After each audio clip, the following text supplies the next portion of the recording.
Central government ఉంటుంది, ఇలా state government ఉంటుంది. సెంట్రల్ గవర్నమెంట్ ఉంటుంది, స్టేట్ గవర్నమెంట్ ఉంటుంది, అంతే కదా. ఇప్పుడు భారతదేశంలో కేంద్ర ప్రభుత్వం ఉన్నది, రాష్ట్ర ప్రభుత్వం ఉన్నది.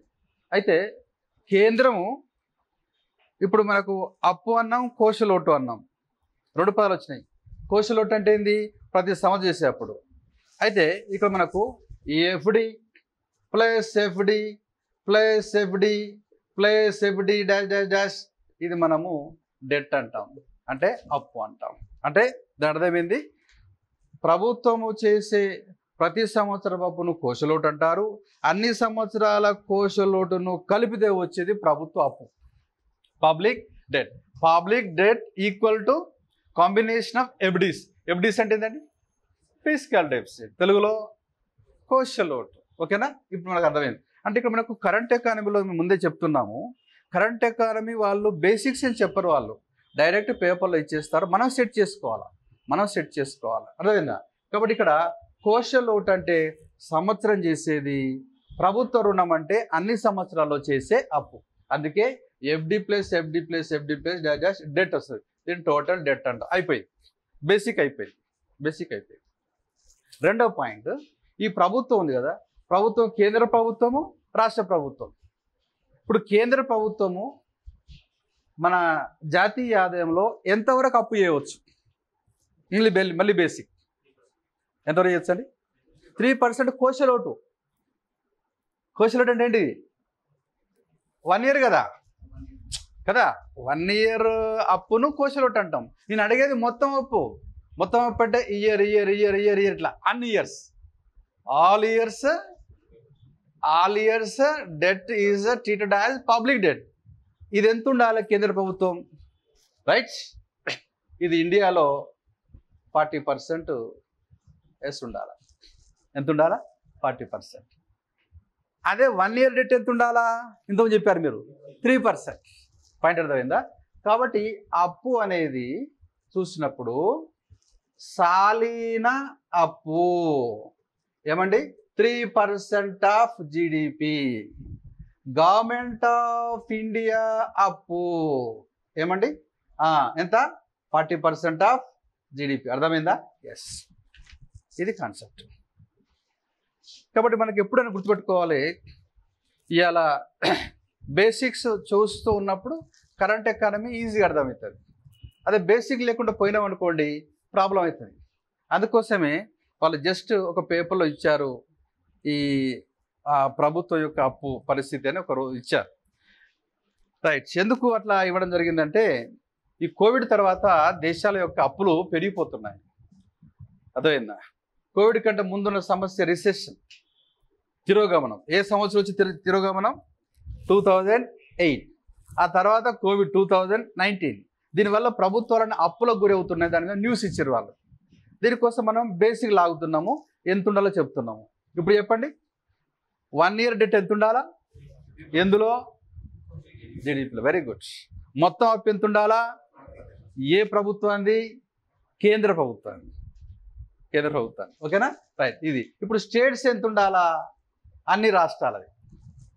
అన్ని రాష్ట్రాలు చేసే అప్పులు ఏమండి? జీడిపిలో ఎంత ఉండాలా? ఓకేనండి? ఎస్, అంటే నేను క్వశ్చన్ వేసినప్పుడు మీరు ఏం చేస్తారంటే ఏమై ఉంటుంది అన్నప్పుడు ఏమైతే మీరు సెర్చింగ్లో ఉన్నారనేది అర్థం. మీరు సెర్చింగ్లో ఉన్నారు, నేను ఆన్సర్ చెప్పాను కానీ మీరు క్యాచ్ చేస్తారు. ఓకేనా? ఇది 20% ఆఫ్ జీడిపి. ఇప్పుడు మొత్తం ఎంత ఉండాలా? 2 కలిపి ఎంత ఉండాలా? అర్థమైందా? కేంద్ర రాష్ట్రాల అప్పులు ఏమండి? కేంద్ర రాష్ట్రాల అప్పులు స్థూల దేశోత్పత్తిలో ఎంత ఉండాలంటే ఆన్సర్ 60%. అర్థమైందా? ఇప్పుడు మనము కేంద్రాన్ని కేంద్రం అందాం, రాష్ట్రాలను రాష్ట్రాలు అందాం, ఇద్దరు కలిపేమంటాం? వచ్చేది ఎవరికప్పుడు చెప్పినా నేను చెప్పలే అమ్మా? ఎస్, ఇది ఇక్కడ ఏమంటారు అంటే ఇక్కడ జీజీ అంటారు, జనరల్ గవర్నమెంట్. ఏమంటారండి తెలుగులో? సాధారణ ఏమండి సాధారణ ప్రభుత్వం. పాయింట్ అర్థమైందా? ఇది కాదు. సో ఇక్కడ మీకు మన క్లాస్ స్టార్ట్ చేసిన తర్వాత కరెంట్ ఎకానమీలో వచ్చే బేసిక్స్ అన్నీ మనకు స్టాక్ ఎకానమీలో కూడా పనిచేస్తాయి. అర్థమైందా? కాబట్టి కేంద్ర ప్రభుత్వ అప్పు ఎంత ఉండాలా? 40%. రాష్ట్రాలు ఎంత ఉండాలా? 20%. మొత్తం కలిపి ఎంత ఉండాలా? 60%. ఈ రెండు ప్రభుత్వాలు ఏమంటారు? సాధారణ ప్రభుత్వం, ఇంగ్లీష్లో general government. So government of India debt should not exceed 40% of the GDP. All states debt should not exceed 20% GDP, and both state and central renamed as general government should not exceed 60%. This is the parameter. అర్థమైందా? ఇక్కడ point. Okay, ఇప్పుడు ఇది సరే. ఇప్పుడు ఎంత ఉన్నది అంటే 55 కేంద్ర ప్రభుత్వము, 25 రాష్ట్ర ప్రభుత్వాలు. మొత్తం ఏం చేసిందండి?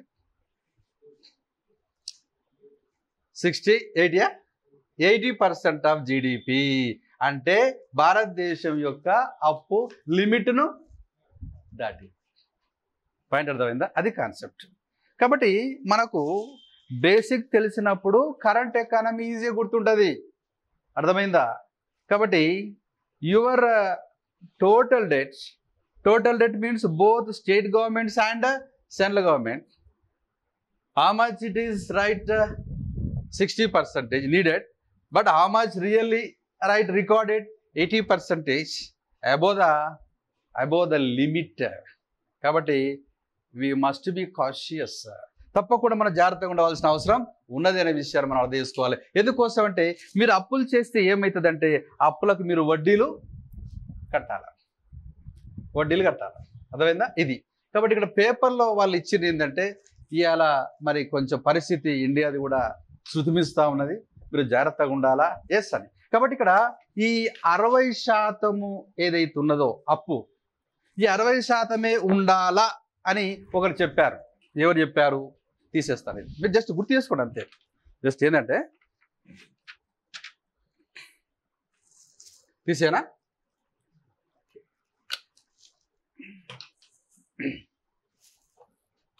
రైట్. కాబట్టి ఇక్కడ మనకు అప్పు అనేది ఎస్ అది కరెక్ట్ కాదు. కాకపోతే పరిస్థితులు బాగలేకపోవడం వల్ల అప్పులు చేస్తున్నారు, అది వేరే విషయము. ఇలా కేంద్ర ప్రభుత్వం యొక్క అప్పు ఎంత ఉండాలా దేశ ఆదాయంలో అంటే మనకు 60%, రాష్ట్రాల అప్పు ఎంత ఉండాలా 20%, మొత్తం ఎంత ఉండాలా 60%, ఎంత ఉన్నది 80%. పరిస్థితి శృతి మంచింది అనేది జస్ట్ మనకు తెలుస్తుంది. ఇక్కడ ఇప్పుడు ఈ నెంబర్ చూస్తే ఎన్నో అనిపిస్తున్నాయి, కానీ మన సబ్జెక్ట్ చేసిన తర్వాత అది ఈజీ పెద్ద ప్రాబ్లం ఏమి కాదు. ఇక్కడ easily we can remember, right? ఓకేనండి. అయితే ఇక్కడ ఈ అప్పు విషయంలో సాలీన అప్పు, మొత్తం అప్పు. సాలీన అప్పు అంటే every year debt renamed as fiscal debts. ఓకేనా? ఇది 3% జీడిపిలో ఉండాలా, ఇది 60% జీడిపిలో ఉండాలా అని చెప్పేసి ఒక చట్టం చేశాం. Very good. ఎస్, దాని పేరేం పేరు? FRBMS, కోశ బాధ్యత బడ్జెట్ నిర్వహణ విధానం. ఇంగ్లీష్లో fiscal responsibility budget management system. అర్థమైంది? అది కాన్సెప్ట్. సో ఇక్కడ మన కాన్సెప్ట్ ఇక్కడ ఇది లిమిట్ అన్నమాట. ఎస్, నువ్వేం చేస్తావో నాకు అనవసరం. మీరు ఎవ్రీ ఇయర్ చేసే అప్పు పొరపాటున 3% దాటద్దు. ఎందులో దాటద్దు? జీడిపిలో దాటకూడదు. మీ మొత్తం అప్పు 60% దాటొద్దు అనేది మనం ఒక చట్టం చేసుకున్నాం. ఓకేనా? చట్టం చేసుకున్నాం, FRBMS అంటాం దాని ఇంగ్లీష్లో. ఇవి అబ్రివేషన్ అండి. అబ్రివేషన్స్ రాగానే మీరు ఏం చేయాలంటే జస్ట్ ఫ్రాక్షన్ ఆఫ్ సెకండ్లో మీరు చెప్పే విధంగా ప్రాక్టీస్ చేసుకోవాలా. మీరు ఏం చేయాల్సింది ఏం లేదు. క్లాస్కి వస్తారు, కరెంట్ ఎకానమీ వింటారు, సబ్జెక్ట్ వింటారు. ఈ విన్న దాంట్లో మీరు 150% పర్ఫెక్షన్ కలిగి ఉంటారు. ఎందుకంటే నా క్లాసులు ఎట్లేదంటే ఒక 2-3 డేస్ కాదు, 1 మంత్ కింద చెప్పిన క్లాస్ అయినా ఒక్కొక్కసారి క్వశ్చన్ పడతా ఉంటుంది. అదేనా ఇది ఇక్కడ ఏమో అయింది కాదు, నేను చెప్పేసి ఇది ఆల్రెడీ మీకు చెప్పినా చెప్పలేదు కూడా చెప్పేస్తా. అదేనా కొత్తది అనుకోండి, మీరు చెప్పకున్నా పర్లేదు, కానీ చెప్పింది చెప్పకుండా ఘోరం. అర్థమైందా? కాబట్టి మీరు అయిన క్లాసుల పైన పర్ఫెక్ట్గా ఉండాలి. ఓకేనండి. సో ఈ FRBMS అనేది ఎప్పుడు మనకు వచ్చిందండి? 2003లో వచ్చింది. దీని అమల్లోకి వచ్చింది 2004లో వచ్చింది. In which year FRBMS started అంటే 2003, came in to force 2004. Point అర్థమైందా? అక్కడి నుంచి మనం ట్రై చేస్తున్నాం. అంటే మనకు లిమిట్ ఉండాలి కదా. ఇక్కడ విషయం ఏంటంటే మనకు లిమిట్ ఉండాలి, ఇది ఉండాలి కదా. అందుకోసమే ఇట్లా మనం ఒక ఒప్పందం చేసుకున్నాం. అర్థమైందా? సో దీనిపైన ఇవాళ ఒక వ్యక్తి వర్క్ చేశాడు. ఆ వ్యక్తి పేరు చెప్పండి, కరెక్టే పేరు చెప్పండి.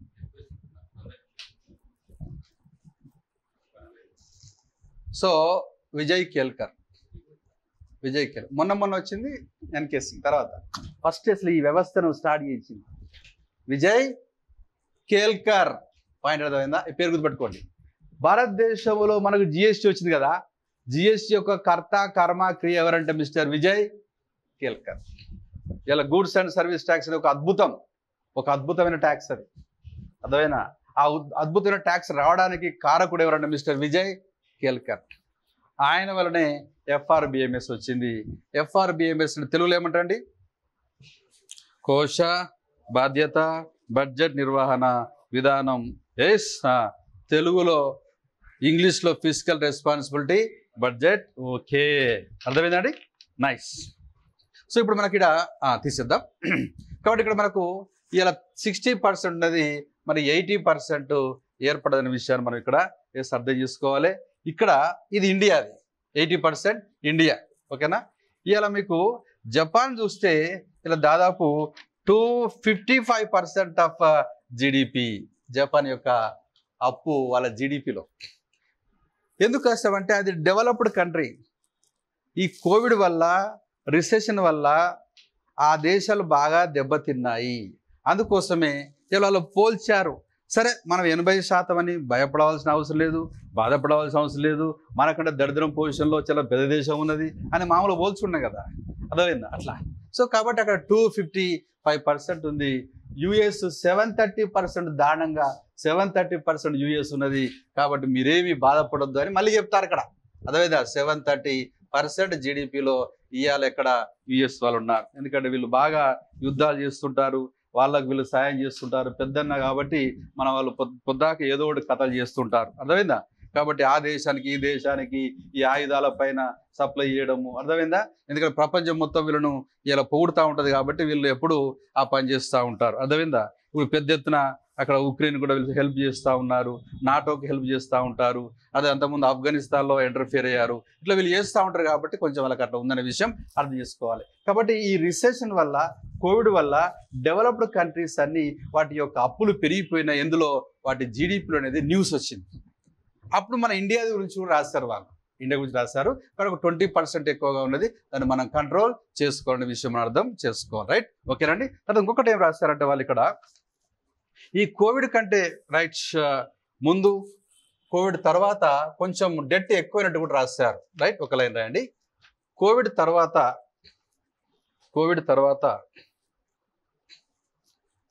ప్రపంచ దేశాల అప్పులు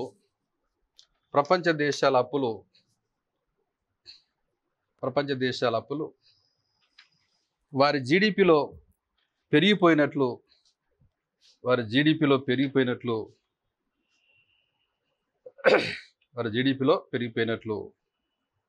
గణాంకాలు తెలియజేస్తున్నాయి.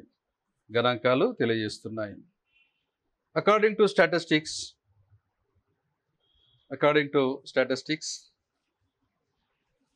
the debts of world countries intensified in post-COVID. ఇక్కడ మనకు జీడిపిలో డెట్ అంటే అప్పు. ఓకేనండి? ఇది 100% దాటిన దేశాలు వాళ్ళు ఇచ్చారు. మన 80% కాబట్టి 100% లోపే ఉంది మనది. అదేవిధంగా 100% దాటిన దేశాల లోపల యుఎస్ దాటిందట, నెక్స్ట్ జపాన్ దాటిందట, ఇటలీ దాటిందట, నెక్స్ట్ ఫ్రాన్స్ దాటిందట, నెక్స్ట్ యూకే దాటిందట. ఇట్లా జస్ట్ మీకు ఐడియా అదేవిధండి. ఎస్, ఆ విషయం మనం అర్థం చేసుకోవాలా. కాబట్టి ఇక్కడ కాన్సెప్ట్ కనుక మనము గమనించినట్లయితే ఇవాళ రైట్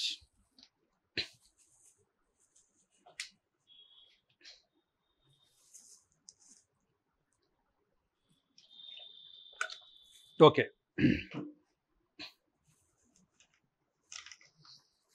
ఇది మామూలుగా మనకు డెట్ అనే కాన్సెప్ట్ ఇలా తీసుకురావడం జరిగింది రైట్ అప్పు విషయంలో.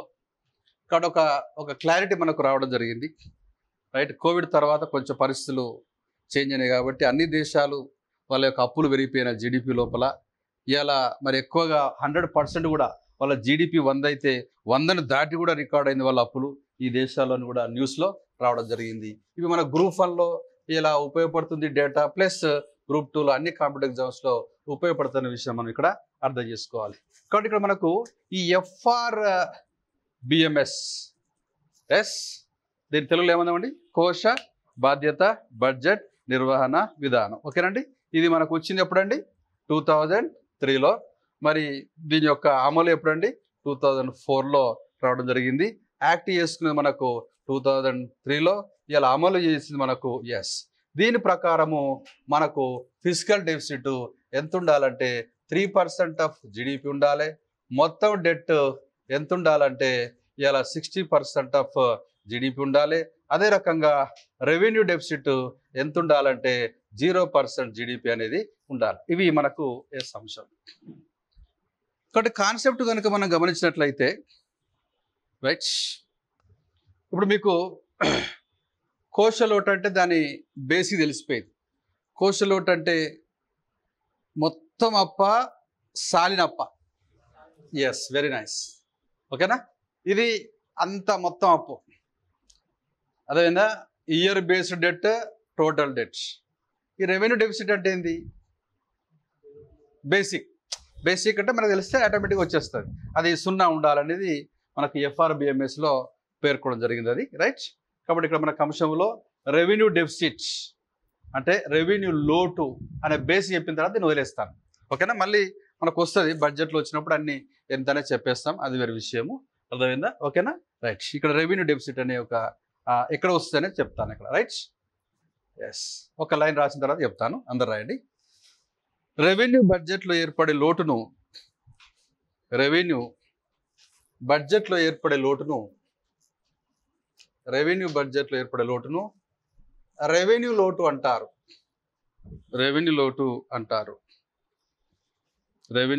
అంటారు. The deficit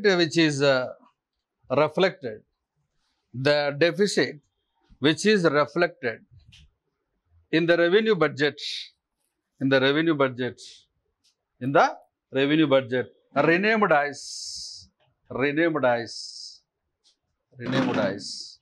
revenue deficit. చూడండి ఇక్కడ చిన్న బేసిక్ అండి, అది చెప్పి నెక్స్ట్ పాయింట్ పోదాం. బడ్జెట్ అంది కదా, బడ్జెట్ పదం విన్నారు కదా మీరు. ఓకేనా. ఈ బడ్జెట్ అనే పదంలో ఏముంటుందండి, ఆదాయము వ్యయం ఉంటుంది కదా రైట్. కాబట్టి ఇక్కడ ఉండేది ఆదాయం ఏమండి, ఖర్చు. ఓకేనండి రైట్. ఆదాయాన్ని మనము రిసిప్ట్స్ అంటాము. ఏమంటామండి, రిసిప్ట్స్ అంటాము. ఈ ఖర్చును మనం ఎక్స్పెండిచర్ అంటాము. ఏమండి, ఎక్స్పెండిచర్ అంటారు రైట్. ఓకే. సో ఈ బడ్జెట్ 2 రకాలుగా ఉంటుంది. ఓకేనండి. రెవెన్యూ బడ్జెట్ ఉంటుంది,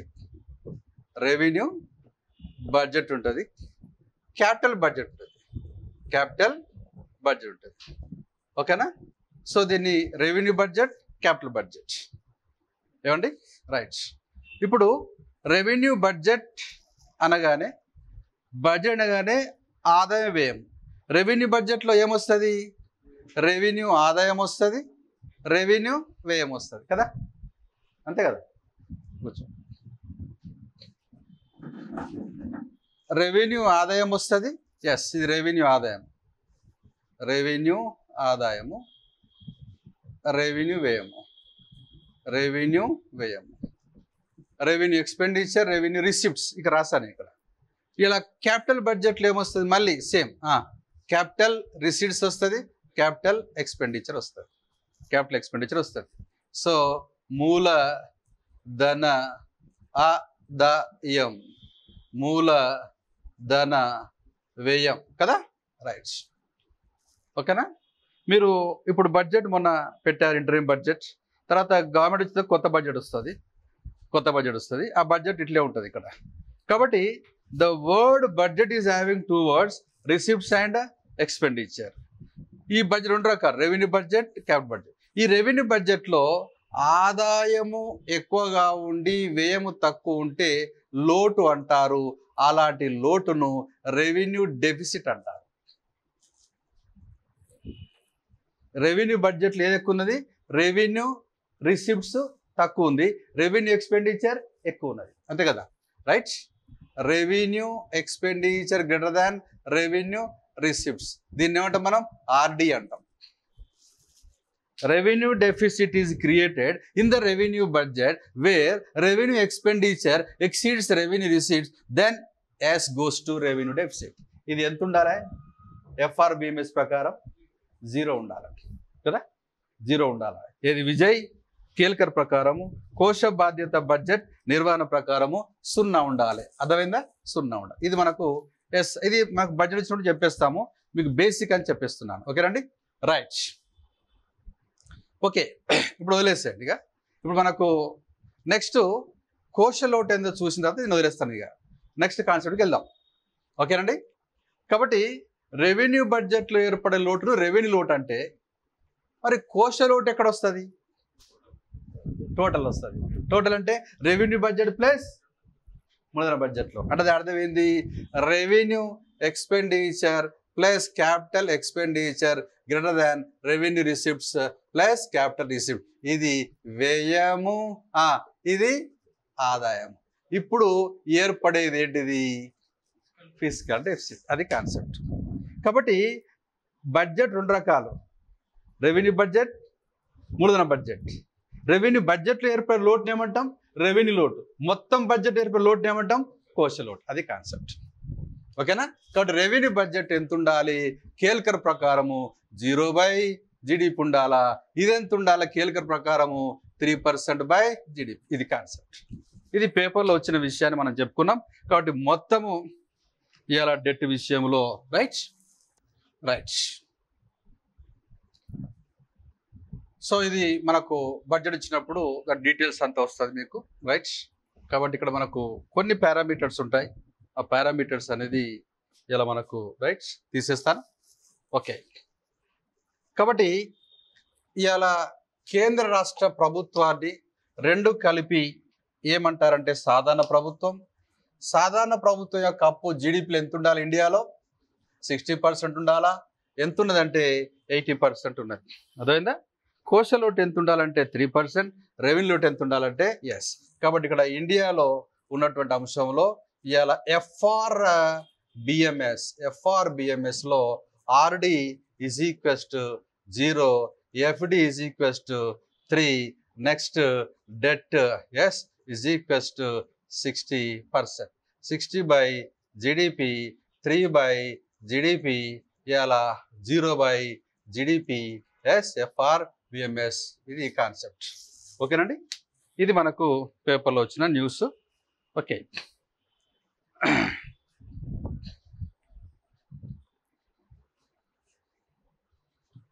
రైట్. ఈ 3 ఎఫ్ఆర్బిఎంఎస్లో విజయ్ కేల్కర్ గారు ఇచ్చిన పారామీటర్స్. సరే, ఇవన్నీ మనకు ఎక్సీడ్ అయిపోయినాయి, చాలా ఎక్కువగా ఉన్నది. సార్ రీజన్ ఏంటంటే ఆ కోవిడ్ ఒకటి, రిసెషన్ ఒకటి. కాబట్టి మనం అనుకున్నట్లు ఇది సరే ముందుకు పోవడం లేదు, అది వేరే విషయము. దాన్ని పక్క పెట్టేస్తుందాం. రైట్. ఓకే.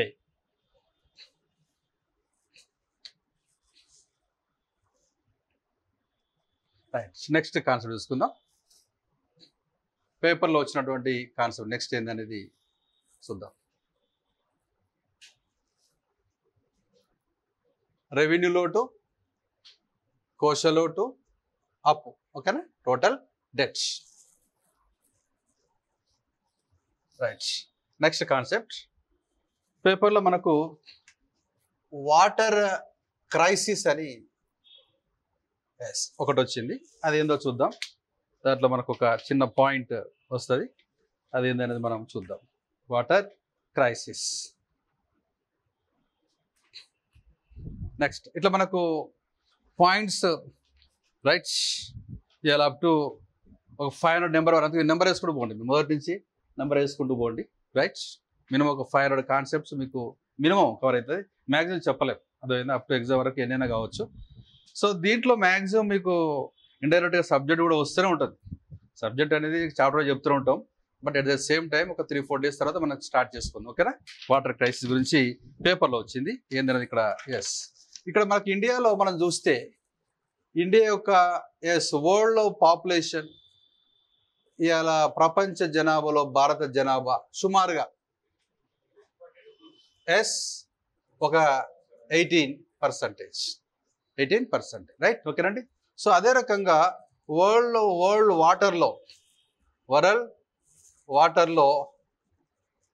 వాటర్లో ఇండియా యొక్క వాటర్ ఎంత చెప్పినా మనం 4%. కాబట్టి ఇక్కడ మనకు ఇండియాకు క్రైసిస్ అనేది ఇలా ఉన్నదా లేదా అంటే ఉన్నది అనే విషయం మనం అర్థం చేసుకోవాలి. ఎందుకంటే పాపులేషన్ ఎక్కువ, వాటర్ తక్కువ. అర్థమైందా?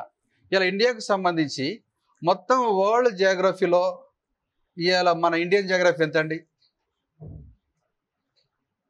మామూలుగా ప్రపంచ భూభాగము 100 ఎకరాలు అనుకోండి, మనం ఎంత ఉంటుందండి? ఎగ్జాక్ట్లీ 2.4. కాబట్టి ఇది జియో తక్కువగా ఉంది, ఇలా వాటరు తక్కువగా ఉంది, కానీ పాపులేషన్ ఎక్కువగా ఉంది. ఇప్పుడు ఈ నెంబరింగ్ అంతా, ఈ నెంబర్స్ని ఏమంటారంటే తప్పకుండా గుర్తుపెట్టుకోవాల్సిన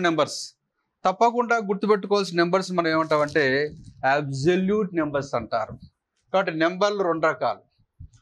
నెంబర్స్ రెండు రకాలు. ఒకటి విని వదిలేసే నెంబర్లను ఆప్షనల్ అంటారు, ఐచ్ఛికాలు అంటారు.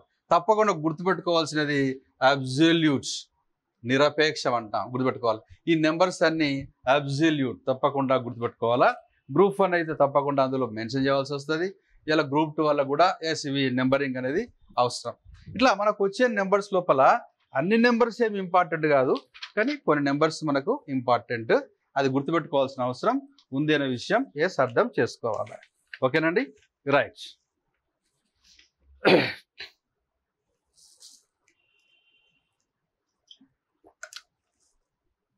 Okay right. మనం మామూలుగా డిస్ప్లే చేసేటప్పుడు ఒక క్లారిటీ, మెమొరీ రావడానికి జస్ట్ మీరు ఇట్లా కొంచెం ఇట్లా చేసుకుంటే ఏమైతే దానిపైన కమాండింగ్ వస్తుంది. అర్థమైందా? ఫర్ ఎగ్జాంపుల్ 18% ఏంటిది? ఇది పాపులేషన్. ఇలా 4% ఇదేంటిది? వాటర్. ఇలా 2.4% ఇదేంటిది? జాగ్రఫీ. అర్థమైందా? సో ఇక్కడ వరల్డ్లో అర్థమైందా? ఇది పాపులేషన్, వాటర్, జియో ఇట్లా. కాబట్టి ఎప్పుడైతే మనకు నెంబర్ వచ్చినప్పుడు కొంచెం నావెల్టీ ఉపయోగించాలి, కొత్తదనాన్ని ఉపయోగించుకొని వాటి మీద కమాండింగ్ తెచ్చుకోవాలి. అట్లా సబ్జెక్ట్లో ప్రతి సబ్జెక్ట్, ఇలా మీ సబ్జెక్ట్ ఏదైనా పర్లేదు, మీరు ఏదైతే ఇలా ఉపయోగించారో దాన్ని పేపర్ పైన పెట్టే ప్రయత్నం చేయాలి. పేపర్ పైన పెట్టినప్పుడు ఒక నావెల్టీ ఉపయోగించాలా, అప్పుడు ఈజీగా మనకు గుర్తుంటుంది అనే విషయం ఇక్కడ మనం అర్థం చేసుకోవాలి. రైట్. సో వాటర్ క్రైసిస్ విషయానికి వస్తే ఇక్కడ కొంత ఇన్ఫర్మేషన్ ఎందుకోసం అంటే ఇలా ఆర్థిక వ్యవస్థలో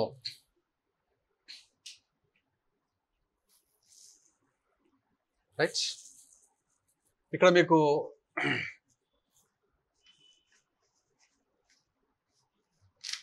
రైట్ ఇక్కడ చూస్తే మనకు ఇక్కడ ఇలా వ్యక్తి ఉన్నాడు, వ్యక్తి యొక్క కోరికను ఇలా తీర్చేది ఇలా వస్తువు సేవ.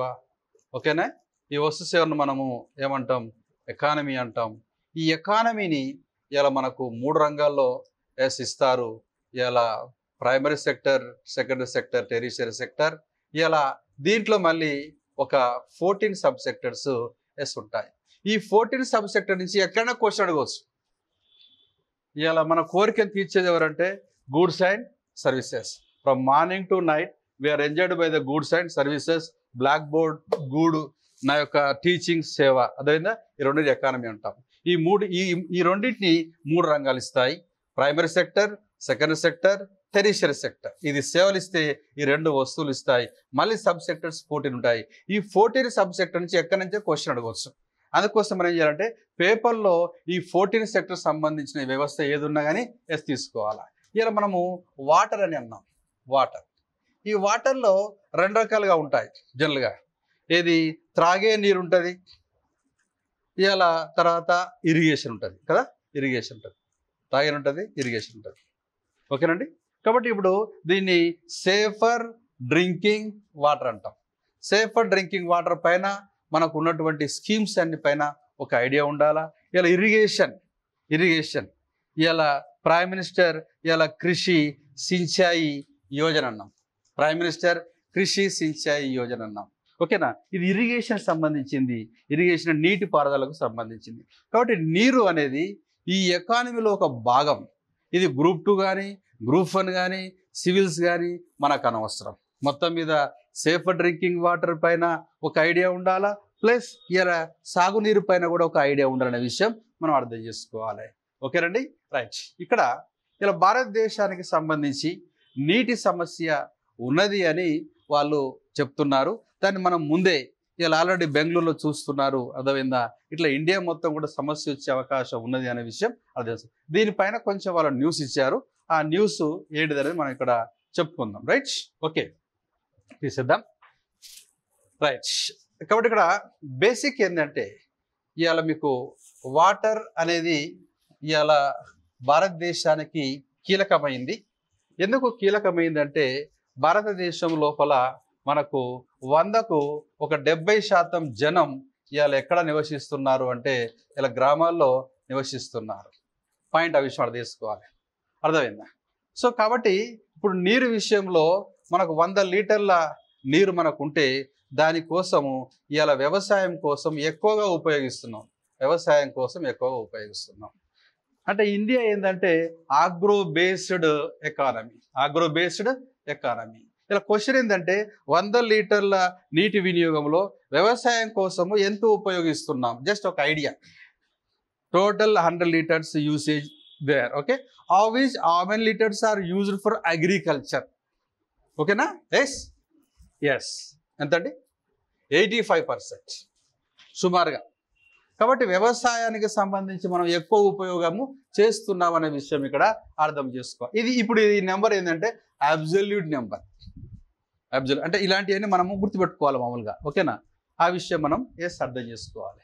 కాబట్టి ఇక్కడ కాన్సెప్ట్ ఏంటంటే రైట్.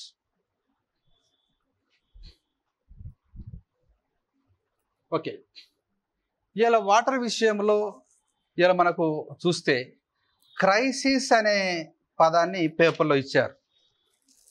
పేపర్ అంటే ఇప్పుడు మీకు మేము ఇచ్చేది డేటా కూడా మీకు తెలుగు దాంట్లో తక్కువగా మేము ముందే చెప్పాము.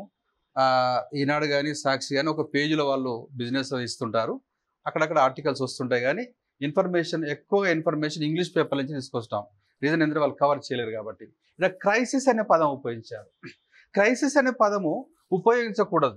ఎందుకు ఉపయోగించకూడదు అంటే భారతదేశానికి ఇవాళ వర్షం విషయంలో ఇవాళ 1100 మిల్లీమీటర్స్ వర్షం పడితే ఇవాళ మీకు చైనాకు వస్తే ఇలా 645 మిల్లీమీటర్స్ వర్షం వస్తుంది వాళ్ళకి. కానీ మనకంటే 2 కంటే ఎక్కువ పంటలు వాళ్ళు పండిస్తున్నారు. How much rainfall we are getting 1100. China how much they are getting only 645. అంటే వాళ్ళు ఏం చేస్తున్నారు, వర్షపు నీటిని వాళ్ళు పొదుపుగా దాన్ని హార్వెస్టింగ్ అంటారు. దాన్ని ఏమంటారు, హార్వెస్టింగ్ అంటారు. కాబట్టి ఈ వాటర్ కన్జర్వేషన్ చేయడంలో మనం కేర్లెస్ చేస్తున్నాం కాబట్టి వర్డ్ ఏం ఉపయోగించిన వాడు క్రైసిస్ అనే ఉపయోగించాడు. మీకు వర్షం రాక కాదు ఇక్కడ, అర్థమైందా? ఇవాళ భారతదేశంలో 6.42 lakh ట్యాంక్స్, లేక్స్, అర్థమైందా? ఇవాళ కొలనులు, ఇవాళ చెరువులు ఉన్నాయి భారతదేశంలో. 6,42,000 చెరువులు, కొలనులు ఉన్నాయి. మీకు 1100 మిల్లీమీటర్ల వర్షం వస్తూ ఉన్నది. ఇందులో ఈ 1100 మిల్లీమీటర్ వర్షంలో south west monsoon, north east monsoon. అర్థమైందా? సౌత్ వెస్ట్ మాన్సూన్, అర్థమైందా? ఓకే, కాబట్టి ఈ 2 రకాల వర్షాలు వస్తున్నాయి. Okay, right. ఓకేనండి. కాబట్టి ఈ 2 రకాల వర్షాల లోపల ఇవాళ ఎక్కువ వర్షపాతం ఇచ్చేది south west monsoon, north east monsoon తక్కువ ఇస్తున్నది వేరే విషయం. ఒక 60% పైన సౌత్ వెస్ట్ మాన్సూన్ ఇస్తే ఒక 34% నుంచి నార్త్ ఈస్ట్ ఈశాన్య ఋతుపవనాలు అంటారు. అదేవిధంగా దీన్ని మనము ఇవాళ నైరుతి ఋతుపవనాలు అంటాము, వీటిని ఈశాన్య ఋతుపవనాలు అంటాము. ఇక్కడ చూడండి, అంటే ఇక్కడ మనకు ఒక విషయం పైన మనం ఇంట్రెస్ట్ రావాలా అనాలంటే దాని బ్యాక్గ్రౌండ్ కొంచెం బయటకు వస్తే ఏమైతుందంటే ఇంట్రెస్ట్ వస్తుంది. అర్థమైందా? సో ఇట్లా వీళ్ళు మనం అక్కడ కొంచెం విన్నాం, తర్వాత ఇంకొంచెం వింటాం, అప్పుడు ఏమవుతుంది దానిపైన మనకి ఇంట్రెస్ట్ క్రియేట్ అవుతూ ఉంటుంది. ఒకటేసారి ఒక అంశం పైన మొత్తం వినాలనేది ఏం లేదు ఇక్కడ. బట్ అక్కడ ఎంట్రీ అనేది ఇక్కడ ఇంపార్టెంట్. ఓహో, ఇది వాటర్ అనేది వెరీ ఇంపార్టెంట్. ఎందుకంటే మనం ఏదో పొరపాటు చేస్తున్నాము, ఇంత వర్షం పడతా ఉన్నది. అర్థమైందా? ఇవాళ యుఎస్లో కూడా 745 ఇవాళ మిల్లీమీటర్ల వర్షమే. యుఎస్లో 745 మిల్లీమీటర్ల వర్షమే. చైనాలో 645నే. మనకు ఎంత ఉన్నది? మనకు 1100 ఉన్నప్పుడు మరి నీకేమైంది? నాకు అర్థం కాదు, నువ్వేం చేస్తున్నావు? పాయింట్ ఇక్కడ. అర్థమైందా? ఇలా thousands of TMC water is being flown to seas. ఇలా నువ్వు ఎందుకు చూస్తున్నావు? ఇక్కడ నువ్వెందుకు కన్వర్ట్ చేస్తలేవు? నువ్వెందుకు ఇంటర్ రివర్ కనెక్టివిటీ ఎందుకు వెళ్ళడం లేదు? ఇలా నువ్వు ఎందుకు ఆ వ్యవస్థను ఉపయోగించుకోలేదు అని ఇక్కడ కాన్సెప్ట్ ఇక్కడ. Right, okay. ఇలా ఇన్ని చెరువులు ఎవరికి ఉంటాయి? 6.5 లక్షల చెరువులు ఉంటాయా? అర్థమైందా? సో ఆ విషయం. సో ఇక్కడ ఎకానమిస్టులు ఏం చెప్తున్నారంటే, నీ చెరువులు ఈ రకంగా ఉంటున్నాయి, మీరేం చేయాలి? చెరువులను బావులుగా తయారు చేసుకోండి. మీ చెరువులను ఏం చేయాలి? బావులు తయారు చేసుకుంటే అది నిండిన తర్వాత 4-5 years వరకు అది ఉండే విధంగా ఉంటే మళ్ళీ వర్షం వస్తూ ఉంటుంది. అర్థమైంది? వాళ్ళు ఎకానమిస్ట్ చెప్పేది అది. నువ్వు పెద్ద ప్రాజెక్ట్ కట్టాల్సిన అవసరం లేదు. నీకున్నటువంటి ట్యాంక్స్, లేక్స్ ఉన్నాయి కదా నెంబరు, దీన్ని మీరు ఏం చేయాలా? ఇట్లా తీసుకోవాలా. అట్లా చేయాలంటే ఏం చేయాలా? గవర్నమెంట్ ఏం ఇన్వాల్వ్ చేయాల్సిన అవసరం లేదు, ప్రజలను ఇన్వాల్వ్ చేయాలి. వాళ్ళకు ఉన్నది జస్ట్ 6 to 7 months వర్కే ఉంటుంది ఇండియా లోపల. అగ్రికల్చర్ లోపల ఓన్లీ 6 to 7 months ఉంటుంది. Rest period there subject to ఐడియలెస్.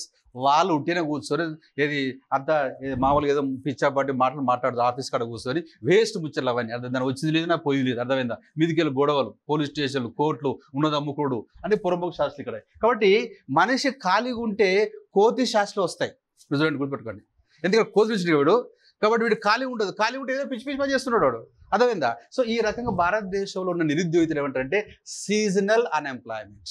We are facing seasonal. కాబట్టి ఇక్కడ ఏం చేయాలంటే ఈ 6 to 7 months కాకుండా 12/12 పండాలంటే ఈ దేశంలో ఉన్నటువంటి 6,42,000 అంటే 6.5 lakhs చెరువులను మనం ఏం చేయాలి? పూర్తిగా బావుల్లాగా తయారు చేసుకోవాలి.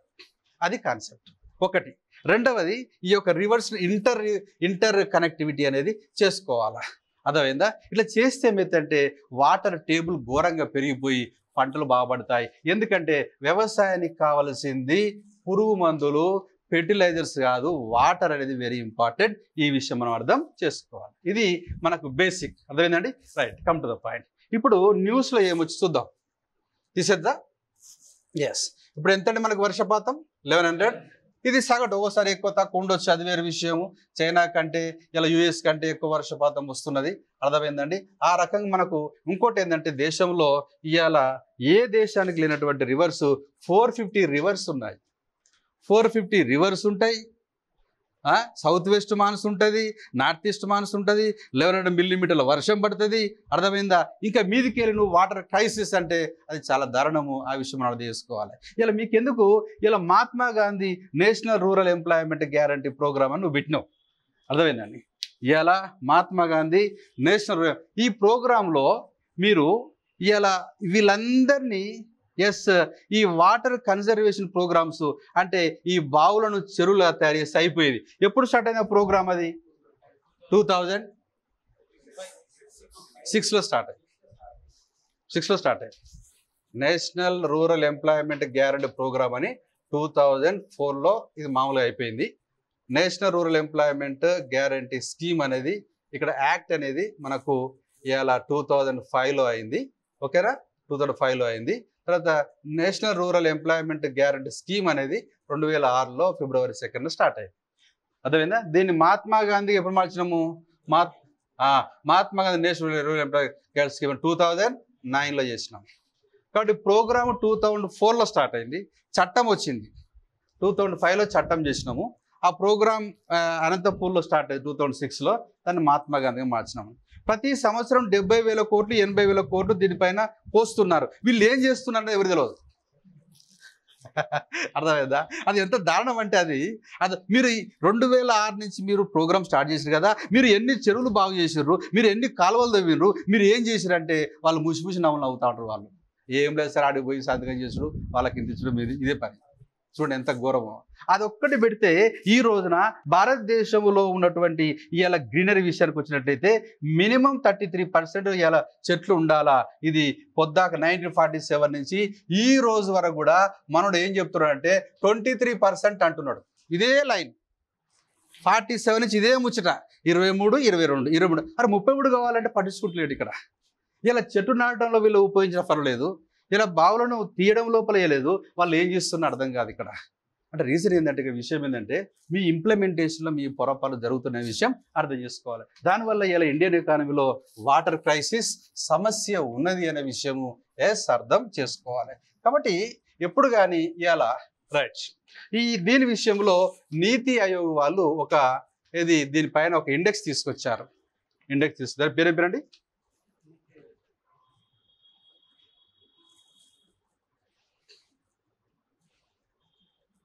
CWMI. ఏం పేరండి? CWMI. ఇది ఇంపార్టెంట్. అంటే మనకు విషయం ఏంటంటే రైట్ ఇలా భారతదేశంలో మన అంశం చూసినట్లయితే ఇక్కడ కాంపోజిట్ వాటర్ మేనేజ్మెంట్ ఇండెక్స్ ఎవరు రాస్తారండి? Composite water management index. ఓకేనా? కాబట్టి సమగ్ర నీటి యాజమాన్య సూచి, సమగ్ర నీటి యాజమాన్య సూచి అనేది నీతి ఆయోగ్ వాళ్ళు స్టేట్ చేస్తారు. ఈ నీతి ఆయోగ్ మీకు చెప్పాను గతంలో, Niti Aayog is taken from China. దాన్ని ఏమంటారండి?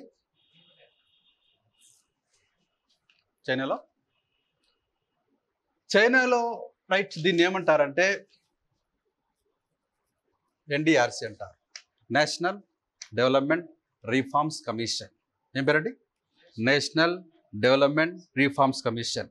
ఇక్కడ మీకు స్టార్టింగ్ చెప్పాను, మీకు ఒక ప్యాకెట్లో బట్టే స్పైరల్ నోట్బుక్ దొరుకుతుంది.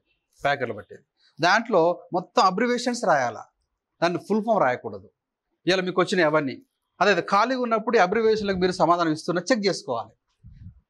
ఇస్తున్నారు టిక్, ఇవ్వలేదు రెడ్డింగ్ పెట్టేసి ఒకటి కూర్చొని మళ్ళీ ఒకసారి ఇట్లా మీకు ఎన్ని అబ్రివేషన్స్ అన్ని సబ్జెక్టులో, ఒకటి కాదు అన్ని సబ్జెక్టులో ఇది ప్రాక్టీస్ చేయండి ఇక్కడ. అదే అంటే చదివేటప్పుడు ఏం చేయాలంటే మూసధోరణిలో చదవకూడదు, ఒక నావెల్టీ ఉపయోగించాలి. కొత్తదనం రాసింది పేపర్ పైన ఒక సిస్టమ్ ప్రకారం నావెల్టీ ఉపయోగించడము, గుర్తు చేసుకునే విధానం, ఇట్లా రకరకాలు చేయాలి. మనం చేసినప్పుడు ఏమైతుందంటే ఇతరుల కంటే మనము మించుతాం. ఎందుకంటే ఇది కాంపిటీషన్, ఇది మామూలు కాంపిటీషన్ కాదు, అది దారుణమైన కాంపిటీషన్. ఇది అర్థమైందా? అది మనం ఊహిస్తే మనకి అనిపిస్తుంది ఇలా ఆస్ట్రేలియాలో అయితే ఇంత కష్టం వస్తుంది ఇక్కడ, ఎందుకంటే ఒకటిగానే పాస్ కాగానే వచ్చేస్తుంది మన జాబ్. అర్థమైందా? మాల్దీవ్స్లో 10th క్లాస్ పాస్ కానీ మనకు గవర్నమెంట్ ఉద్యోగం వస్తుంది. మనకు అట్లా కాదు, ఇక్కడ జనం పుష్కలం ఉన్నది. కాబట్టి ఇక్కడ మనం ఏం చేయాలంటే ప్రతి అబ్రివేషన్ మీరు ఇలా మీ ముందే కనిపిస్తుంటే అన్ని చదివేస్తారు. ఎగ్జామ్ పోయిన తర్వాత అంత గజిబిజి అయ్యి మీరు క్యాప్చర్ చేయలేరు. అంటే చదివేటప్పుడు మీరు ఏదో పొరపాటు చేస్తున్నారు, అది చేయకూడదు. కాబట్టి ఆ స్పైరల్ నోట్బుక్ దొరుకుతుంది, ప్యాకెట్లో పెట్టుకున్నది, ఓన్లీ అబ్రివేషన్స్ రాసుకోవాలి. అన్ని సబ్జెక్టులు, ఇది ఎకానమీ కాదు, ఇలా జాగ్రఫీ ఒకటి ఇట్లా అన్ని. తర్వాత మీకు పాలిటీలో అవపడుతుంది, అదే యూనిసెఫ్ అని అవపడుతుంది, WHO ఇట్లా అన్ని రాసుకోవాలి. ఖాళీగా ఉన్నప్పుడు ఫ్రెండ్స్తో డిస్కస్ చేయాలి. అర్థమైందా? అట్లా చేస్తుంది. ఇలా ఇది వచ్చింది. ఓకేనా? NDRC stands for national development reforms commission. ఇది చైనా వాళ్ళ ప్లానింగ్ కమిషన్. దాన్ని మనం డబ్ చేసినాం. 12 ప్రణాళికల తర్వాత మోడీ గారు వచ్చిన తర్వాత మనం ఏం చేసినాం బై అని క్వశ్చన్ వేస్తే ఏమీ లేదు బై అని చెప్పారు, తీసిపడే అన్నాడు. అర్థమైందా? ఈ 12th ప్లాన్స్ తర్వాత మీరేం సాధించారు అంటే నథింగ్ వాజ్ అచీవ్డ్. అర్థమైందా? ఎందుకు నథింగ్ అంటానంటే ఇప్పటికి కూడా ఇలా ఈ మోడీ గారు వచ్చిన తర్వాత కూడా ఇలా మనకున్న జాతీయ ఆదాయం ఎంత జస్ట్ $3.7 ట్రిలియన్. అర్థమైందా? చైనా మంది ఎంత చెప్పినా 18.5 ట్రిలియన్ చైనా జాతీయ ఆదాయం, మీదంతా 3.7. మరి మీరేం సాధించారు?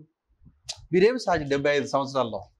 అర్థమైందా? మీ ర్యాంక్ ఇక్కడ ఇంపార్టెంట్ కాదు, ఇక్కడ మీరు సాధించింది ఎంత అని ఇక్కడ ఇంపార్టెంట్. ఓకేనా? అంటే దాని అర్థం ఏంటంటే భారతదేశంలో ఏదో కొన్ని పొరపాట్లు జరుగుతున్నాయనే విషయం అర్థం చేసుకోవాలి. రైట్? ఓకేనండి. సో ఈ వాటర్ విషయం చూసినట్లయితే ఇలా భారతదేశం వ్యవసాయ రంగం మెయిన్ ఏంటంటే ఇలా జియో లోపల భూభాగం లోపల మనకు ఈ వర్షము వనరు చేత దున్య భూమిని ఏమన్నామండి? ఇది భూభాగం అండి. ఇది భూభాగం. ఒక 100 ఎకరాలు అనుకున్నాం. ఓకేనండి. వర్షము వనరు రెండిటితో వ్యవసాయం చేస్తే దాన్ని ఏమంటాం? దీన్ని గ్రాస్ సోన్ ఏరియా అంటాం. ఏమంటామండి? గ్రాస్ సోన్ ఏరియా, స్థూల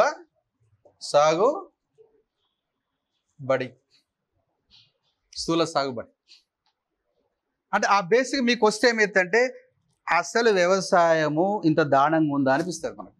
లేదు అంటే అక్కడ తెలియదు. అక్కడ ఎప్పుడు కానీ సమస్య బయటకు వచ్చినప్పుడు మనకు గుర్తుంటుందండి, లేదా గుర్తుండదు. ఇక్కడ 75 సంవత్సరాల లోపల వాళ్ళు ఇచ్చారు, పేపర్లు ఇచ్చారు. 75 సంవత్సరాల లోపల వరిని పండిస్తూ లాభాలు గడించిన రైతు ఓన్లీ పంజాబ్, హర్యానా. మిగతా రాష్ట్రాలు పండిస్తున్నాయి కానీ వీళ్ళు సాధించింది ఏం లేదు, ఓన్లీ మెయింటెనెన్స్. వాడు మొత్తం పేపర్కి ఇచ్చాడు. వరి పండించడం లోపల ఉన్నటువంటి వ్యవస్థలో ఇవాళ ఇండియా లోపల అత్యధికంగా పంట నెంబర్ 1 వరి, మీకు తెలుసు.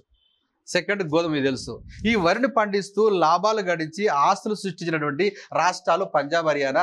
మిగిలిన రాష్ట్రాలు వీళ్ళు లేస్తున్నారు కానీ వీళ్ళకి ఏం మిగులుతలేదు, ఓన్లీ మెయింటెనెన్స్ అని వాళ్ళు రాస్తారు. ఇక్కడ రీజన్ ఏంటంటే ఇలా ప్రాబ్లమ్స్ ఉన్నాయి ఇక్కడ. ఓకేనా?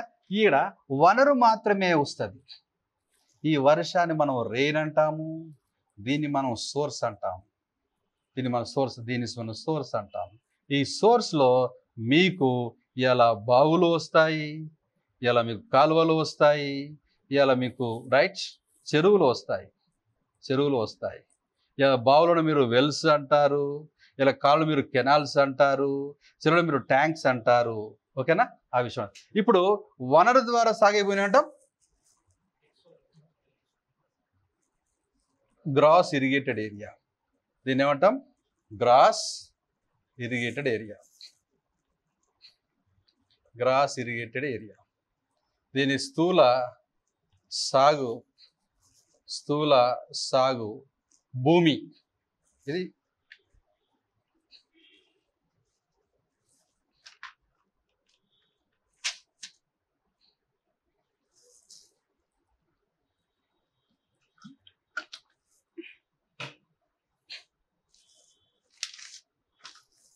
ఓకేనా? రైట్.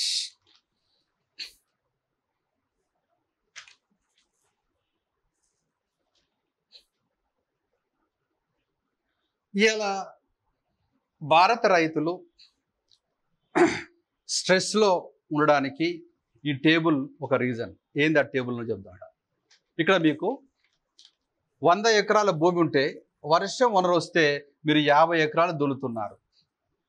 ఒకవేళ వర్షం కనుక ఇక్కడ వర్షం లేదు, కింద వనరే, ఇక్కడ 25 ఎకరాలు దున్నుతున్నారు.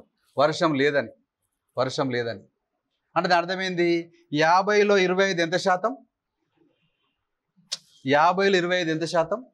50% రైతులు వర్షాలపై ఆధారపడుతున్నారు. అవి రావచ్చు, రాకపోవచ్చు. 50% of Indian farmers depending upon rain which are uncertain, may come may not come. ఇది మెయిన్ ప్రాబ్లం ఇండియా లోపల. మీరు ప్రతి ఎకరా కనుక వాటర్ ఇవ్వగలిగితే ఆటోమేటిక్గా వ్యవసాయంలో వృద్ధి రేట్ అనేది ఇట్లా పోతుంటుంది. లేదు అంటే అప్ స్వింగ్స్ డౌన్ స్వింగ్స్ వస్తుంటాయి. ఇది మెయిన్ కారణం. ఇలా మీకు 450 రివర్స్ ఉన్నాయి కదా, సౌత్ వెస్ట్ మాన్స్ ఉన్నది కదా, నార్త్ ఈస్ట్ మాన్స్ ఉన్నది కదా, అదే 3 సైడ్స్ మళ్ళీ సముద్రం ఉంది కదా, పైన పెరేనియల్ రివర్ ఉంది కదా, మరి ఎందుకు ఇట్లా ఇవ్వలేకపోతున్నారు అంటే మనవాడు చేసే ఖర్చులన్నీ వేస్ట్, అన్ప్రొడక్టివ్ ఖర్చులు. అది క్యాపిటల్ ఎక్స్పెండిచర్ కాదు. ఆ విషయం మనకి అర్థమవుతుంది. కాబట్టి 50% రైతులు వర్షాలపై ఆధారపడుతున్నారు. కాబట్టి దీనికి సొల్యూషన్ ఏంటంటే GSA = GIA సొల్యూషన్. చూడండి ఇక్కడ ఇప్పుడు ఇక్కడ జిఎస్సి ఎంత 50, జిఏ ఎంత 25, అంటే జిఎస్సి గ్రేటర్ దాన్ కదా. ఇప్పుడు ఈ చార్ట్లో ఏమున్నది, చార్ట్లో జిఎస్సి గ్రేటర్ దాన్ జిఐఏ. కానీ ఎట్లుండాలా, ఇట్లుండాలి. అంటే అది అర్థమైంది, వర్షం వచ్చినా రాకపోయినా, వర్షం వచ్చినప్పుడు 100 ఎకరాలు దున్నితే వర్షం రాకపోయినా, అది కాన్సెప్ట్. ఇది సింపుల్ సూత్రం. ఇది అర్థం. ఈ యొక్క లాజిక్ మర్చిపోయి ఇవాళ రైతులను సర్వనాశనం చేస్తూ ఉన్నారు. అర్థమైందా? కాబట్టి రైతులను మ్యానిపులేట్ చేసేసి నీరు ఇక్కడ ఇంపార్ట్ కాదు, నువ్వు పెస్టిసైడ్స్ వేయాలా, నువ్వు ఫెర్టిలైజర్స్ వేయాలని చెప్పేసి మొత్తం డైవర్ట్ చేసి పడేసినాం ఇక్కడ. కానీ వాటర్ ఉంటే ఆటోమేటిక్గా వస్తుంది అక్కడ. కాబట్టి వాటర్ ఉన్న రాష్ట్రాలు పంజాబ్, హర్యానా దేశంలో అభివృద్ధి చెందిన రాష్ట్రాలు. నువ్వు అదే వాటర్ అన్ని రాష్ట్రాలకు నువ్వు అందించగలిగితే ఆటోమేటిక్గా రైతు చాలా బాగుంటుంది కదా. అదే నువ్వు ఎందుకు అందిస్తలేవు మరి? ఇక్కడ వాళ్ళకంటే 5 నదులు అట్లా పోతున్నాయి కాబట్టి వాళ్ళు ఏదో ఉపయోగించుకున్నారు. మరి మిగిలిన రాష్ట్రాలకు కూడా ఏదో రకంగా ఉన్నాయి కదా, నదులు ఉన్నాయి కదా. అది కాన్సెప్ట్. అందుకే ఇండియాలో వాటర్ క్రైసిస్ అని పొద్దాక ఆర్టికల్స్ వస్తూ ఉంటాయి. దానిపైన మనకు జస్ట్ ఐడియా కావాలి ఇక్కడ. కాబట్టి రైతుల సమస్య తీర్చేది ఎవరండి అంటే దాని అర్థమైంది, స్థూల సాగు బడి ఈజ్ ఈక్వల్స్ టు స్థూల సాగు భూమి. వర్షం వచ్చినా రాకపోయినా సాగు చేయాలా, అలాంటి పరిస్థితి మీరు ఇవ్వాలా. ఇలా జపాన్ పోతే జపాన్లో ఇట్లా పొలాలు ఇట్లుంటాయి, జపాన్లో పొలాలు ఇట్లుంటాయి. ఇక్కడ నుంచి ఒక కాలువ పోతుంది, ఇది ప్రభుత్వం ఇచ్చిన కాలువ. ప్రతి ఎకరాకు వాటర్ గవర్నమెంట్ ఇస్తుంది. నువ్వు వాటర్ కోసం నువ్వు నీ పొలం ఉంటుంది, దాన్ని పొలం నుంచి పోతుంటుంది, అట్లా సెట్ చేస్తారు వాటర్ గవర్నమెంట్. నువ్వు ఉపయోగించుకు ఎంత కావాలో పెట్టేసుకో. అర్థమైందా? తర్వాత పంట వచ్చిన తర్వాత కూడా గవర్నమెంట్ వచ్చేసి తీసుకెళ్తుంది అక్కడ. అర్థమైందా? సో కాబట్టి ఇక్కడ రైతు అనేవాడు సంతోషంగా ఉంటే ఆ దేశం డెవలప్ అవుతుంది. ఎందుకంటే రైతు ఎక్కడ ఉన్నాడు, రైతు ఎక్కడ ఇక్కడ ఉన్నాడు, ప్రైమరీ సెక్టర్ బేస్. ఇది కాన్సెప్ట్. ఇది మనవాడికి అర్థమవుతలేదు. ఇలా మినిమం సపోర్ట్ ప్రైస్కి లీగాలిటీ ఇవ్వాలంటారు, ఇవ్వడం లేకపోతున్నారు. అర్థమైందా? కాబట్టి రైతులు ఏదడుగుతుంది ఇచ్చినప్పుడే వాళ్ళు పర్ఫెక్ట్గా ఉంటారు. అప్పుడే దేశాలు ఎందుకోసం అంటే ఇండస్ట్రీ ఆధారపడ్డది వ్యవసాయం పైనే, టెరిస్ సెక్టర్ ఆధారపడ్డది వ్యవసాయం పైనే, ఈవెన్ ఎగుమతులు కూడా వ్యవసాయం పైనే, ప్రజల యొక్క జీవిన ప్రమాణం కూడా ఒకటే, వాళ్ళ యొక్క ఆరోగ్యం కూడా వ్యవసాయం విషయం మనం అర్థం చేసుకోవాలి. ఈ క్రైసిస్లో ఏందని చూద్దాం ఇక్కడ.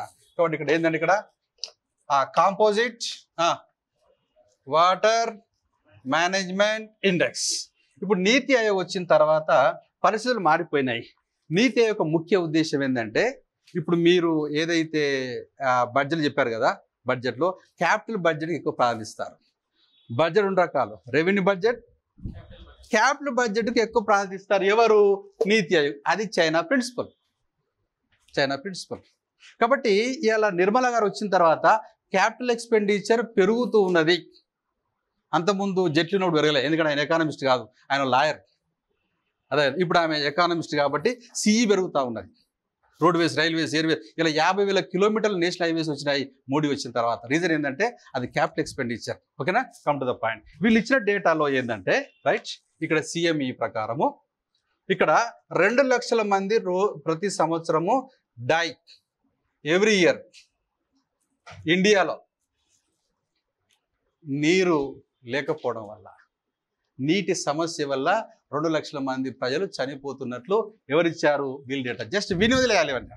అదే నెక్స్ట్ ఏం చెప్పారు ఇక్కడ రైట్, ఇవాళ 60 కోట్ల మంది ఇవాళ వాటర్ స్ట్రెస్లో ఉన్నారు. అంటే సరైన విధంగా వీళ్ళు వాటర్ను పొందలేకపోతున్నారు. అర్థమైందా? సో 70% నీరు ఇది పొల్యూటెడ్, కంటామినేటెడ్ అంటే ఇది పొల్యూషన్. ఎస్, అర్థమైంది. ఆ విషయం మనం అర్థం చేసుకోవాలా. రైట్? ఓకేనా? ఇవాళ అంటే వీళ్ళ యొక్క రిపోర్ట్ ప్రకారం ఏంటంటే ఇవాళ 2 లక్షల మంది చనిపోతున్నారు ప్రతి సంవత్సరం నీటి కొరత వల్ల. స్ట్రెస్లో 60 కోట్ల మంది, 140 కోట్ల లోపల 60 కోట్ల మంది వాటర్ లేక స్ట్రెస్లో ఉన్నారు, ఇబ్బందులో ఉన్నారు. 70% నీరు ఇలా పొల్యూటెడ్ కాబట్టి మీకు వచ్చే 100% జబ్బుల్లో 80% జబ్బులు వాటర్ బార్న్. గుర్తుపెట్టుకోవాలి. మీకు వచ్చే 100 జబ్బుల్లో 80% జబ్బులు నీటి ఆధారితమే. గుర్తుపెట్టుకోవాలి. అందుకోసమే ఇలా మీరు కూడా కొంచెం హెల్త్ ఎందుకోసం అంటే మీరు ఒక ఖతర్నాక్ ఎగ్జామ్కి ప్రిపేర్ అవుతున్నారు కాబట్టి వాటర్ విషయంలో జాగ్రత్తగా ఉండాలా. బయట పోయినప్పుడు ఇష్టం వచ్చినట్టు హోటల్ దూరి నీళ్ళు తాగి ఉట్టి వస్తానని చెప్పేసి మీరు తాగే ప్రయత్నం చేయకూడదు. జనరల్గా మనం భోగన ఎదుగుతున్నప్పుడు తాగేస్తాం, బట్ అది కాదు అక్కడ. అది ఈవెన్ ఇప్పుడు మీరు ఇంట్లో మీరు అది పెట్టుకున్నా కానీ ప్యూరిఫై పెట్టుకున్నా కరెక్ట్ కాదు. సో మీరు నైట్ పడుకునేటప్పుడు హీట్ చేసుకోండి, వాటర్ హీట్ చేసుకోండి. ఒక 15-20 మినిట్స్ పెడితే బాయిలింగ్ అవుతుంది.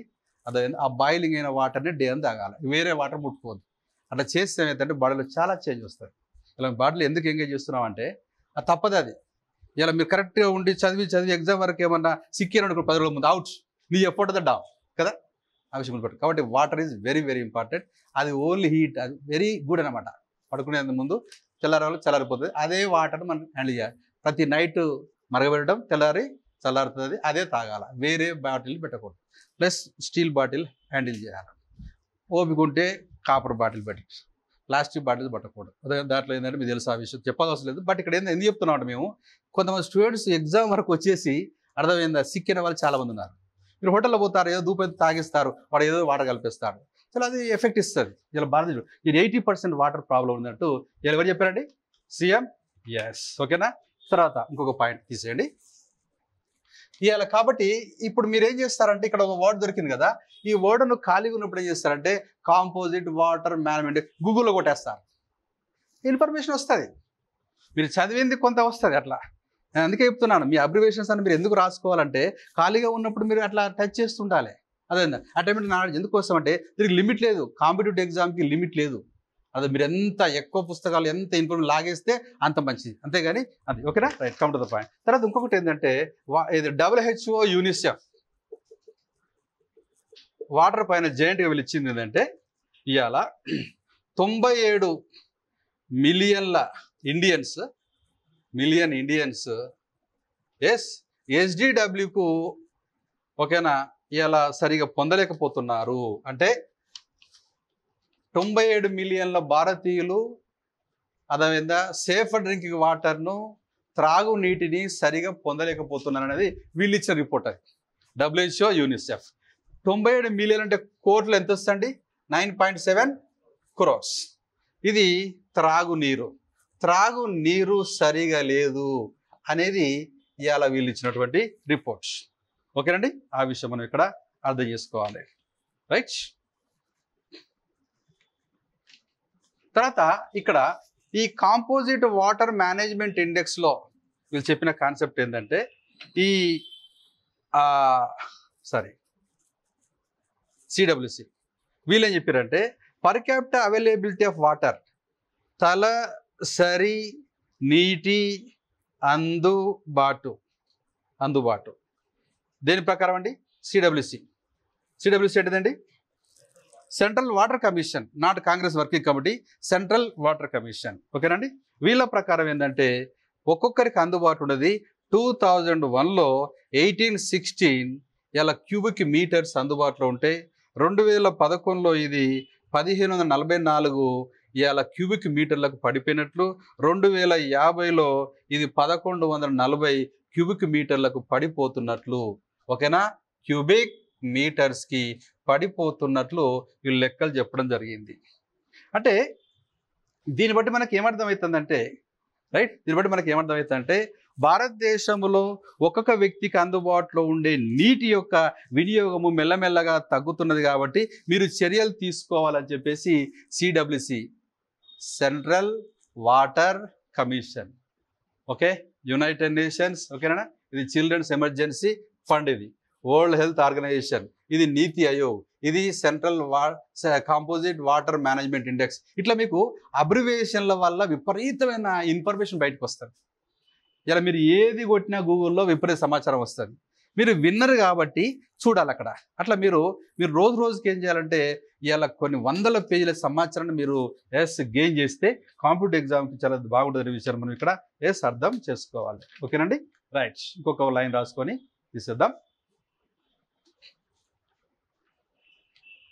ఓకే, తీసేస్తా. కాబట్టి వాటర్ క్రైసిస్ భారతదేశానికి చాలా దారుణంగా ఉన్నది, మీరు కొంచెం జాగ్రత్త పడాలా అనేది ఇలా న్యూస్లో వాళ్ళు పేర్కొన్నటువంటి అంశం. రైట్, ఒకటి. తర్వాత ఇంకొక అంశం ఏంటంటే ఎస్పెషల్లీ రైట్ ఇవాళ మైక్రో ఇరిగేషన్ ప్రస్తావన తీసుకొచ్చారు వీళ్ళు. దీన్ని మనము సూక్ష్మ సేద్యం అంటారు. అంటే మొక్క ఉన్న కాడికే వాటర్ ఇవ్వాలా, ఇష్టం వచ్చినట్టు వాటర్ను మనం ఉపయోగించడం వీలు లేదు.